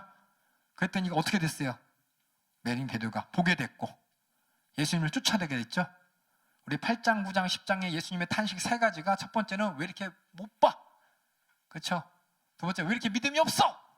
세 번째는 왜 못 쫓아와? 그거였어요. 이해 가세요? 그때 예수님께서 보게 될 것이 예수님의 순환과 고난이고, 믿게 될 것이 예수님의 순환과 고난이고, 쫓아갈 것도 예수님의 순환과 고난이라는 걸 8장, 9장, 10장에 탄식과 더불어서 말씀하셨습니다. 이해 가세요? 이해 가야 되는데. 그래서 맨 마지막 절이 1장부터 10장까지의 모든 내용의 총집합이야, 총집합. 네 믿음이 너를 구원하였느니라. 네가 보고 쫓아가라. 베드로는 쫓아갔어요, 그렇죠? 부자 청년은 못 쫓아갔죠? 재물 많은 사람 못 쫓아갔잖아요, 그렇죠? 바리새인들과 또 누구야, 헤롯 당들은 표적을 보여주세요, 못 봤잖아요, 그렇죠? 또 믿음이 없어갖고 왜 이렇게 믿음이 없냐, 예수님이 탄식하셨잖아요. 근데 이 맹인 바디메오는 믿음 앞에, 예수님한테 믿음으로 구원받은 다음에 제대로 보면서 쫓아갔죠. 그래서 이게 이제 9장, 8장, 10장 뭐 이렇게 적어놓은 게 1장부터 9장까지 예수님의 공생애의 목적이에요. 예수님의 공생애는 뭘 믿어야 되는지, 뭘 봐야 되는지, 어떻게 쫓아가야 되는지를 쭉 설명하신 거예요. 그러면서 3번 예고하셨죠. 순환 예고를. 이걸 봐야 돼. 이거 제대로 믿어야 돼. 이거 제대로 쫓아가야 돼. 내가 누군지를 알고 내가 뭐 하는지를 제대로 안다면은 이게 바로 네가 봐야 될 것이고, 이게 바로 네가 믿어야 될 것이고, 이게 바로 네가 쫓아가야 될 것이라는 걸 예수님께서 말씀하시면 이제 예루살렘에 이제 죽으러 들어가시네. 예루살렘 가기 직전까지의 사역, 예수님의 모든 사역의 목적이 이겁니다. 예수님의, 그러니까 다시 말씀드릴게요. 예수님께서 병 고치고 예루살렘에 가기 전까지 뭐 했냐? 내가 누군지 알아야 돼요, 사람들. 알려주는 거예요. 내가 여기 왜 왔는지 여러분 알아야 돼. 다 알려주셨어요. 다 가르쳐 주신 거예요, 지금. 너희들이 어떤 믿음의 자세가 뭔지 이거야! 라고 다 알려주신 거예요. 그리고 예루살렘에 딱 죽으러 들어가시 전까지 예수님이 하신 일이 뭐냐? 자기 자신을 소개하고, 그렇죠? 이 아는 것이 끝이 아니라 어떻게 하나님과의 관계를 맺어야 되냐? 그것도 가르쳐 주시고, 어디까지 쫓아가야 되는지 가르쳐 주신 거예요. 그리고 예루살렘에 딱 들어가서 이제 죽으시고 고난 받으시고 부활하심으로써 예수님이 사역하셨던 모든 내용을 이제 이루신 거지. 그러니까 여러분이 예수님이 예루살렘에 들어가기 전까지의 내용이 뭐냐? 이거를 알려주시는 거야. 그리고 이것을 직자로 행하시고 보여주신 게 예수님의 십자가인 것이고. 참 이해가 안 가죠, 그렇죠? 저도 이해가 안 갔는데 예수님의 모든, 그러니까 마가복음이 쓸 때 떡밥을 이렇게 던져요. 떡밥을 다 회수합니다. 우리 이런 영화 좋아하잖아요, 드라마, 그렇죠? 예수님께서 왜 하나님의 아들이고 예수 그리스도, 이거 꼭 알아야 돼. 이거 꼭 알아야 돼요. 예수님 이 땅에 오신 목적도 알아야 돼요.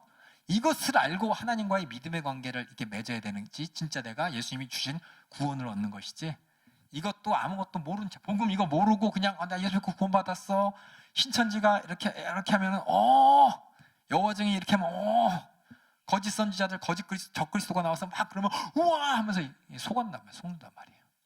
그래서 뭐냐, 마가복음에 아까 얘기한 것처럼 주는 그리스도 살아계신 하나님의 아들이면 요 반석 위에 딱 서야지. 이 반석이 어떤 건지를 정확하게 설명하는 게 1장부터 10장까지 내용이었습니다. 그러니까 참 제가 이과라서 그래. 제가 문과였으면 이걸 더 멋있게 표현하고 멋있게 얘기했을 텐데 이게 제 한계예요. 근데 여러분들은 계속 성경 읽으시면서 확인하시고 더 잘 이해하시면 저한테 좀 알려주세요. 더 좋은 표현법이라든지 이런 거 있으면 꼭 알려주시기 바랍니다. 이제 예수님은 이제 내일 있죠. 예루살렘에 딱 들어가셔서 예루살렘에서 뭐 하셨는지 다시 한번 이제 확인하도록 하겠습니다.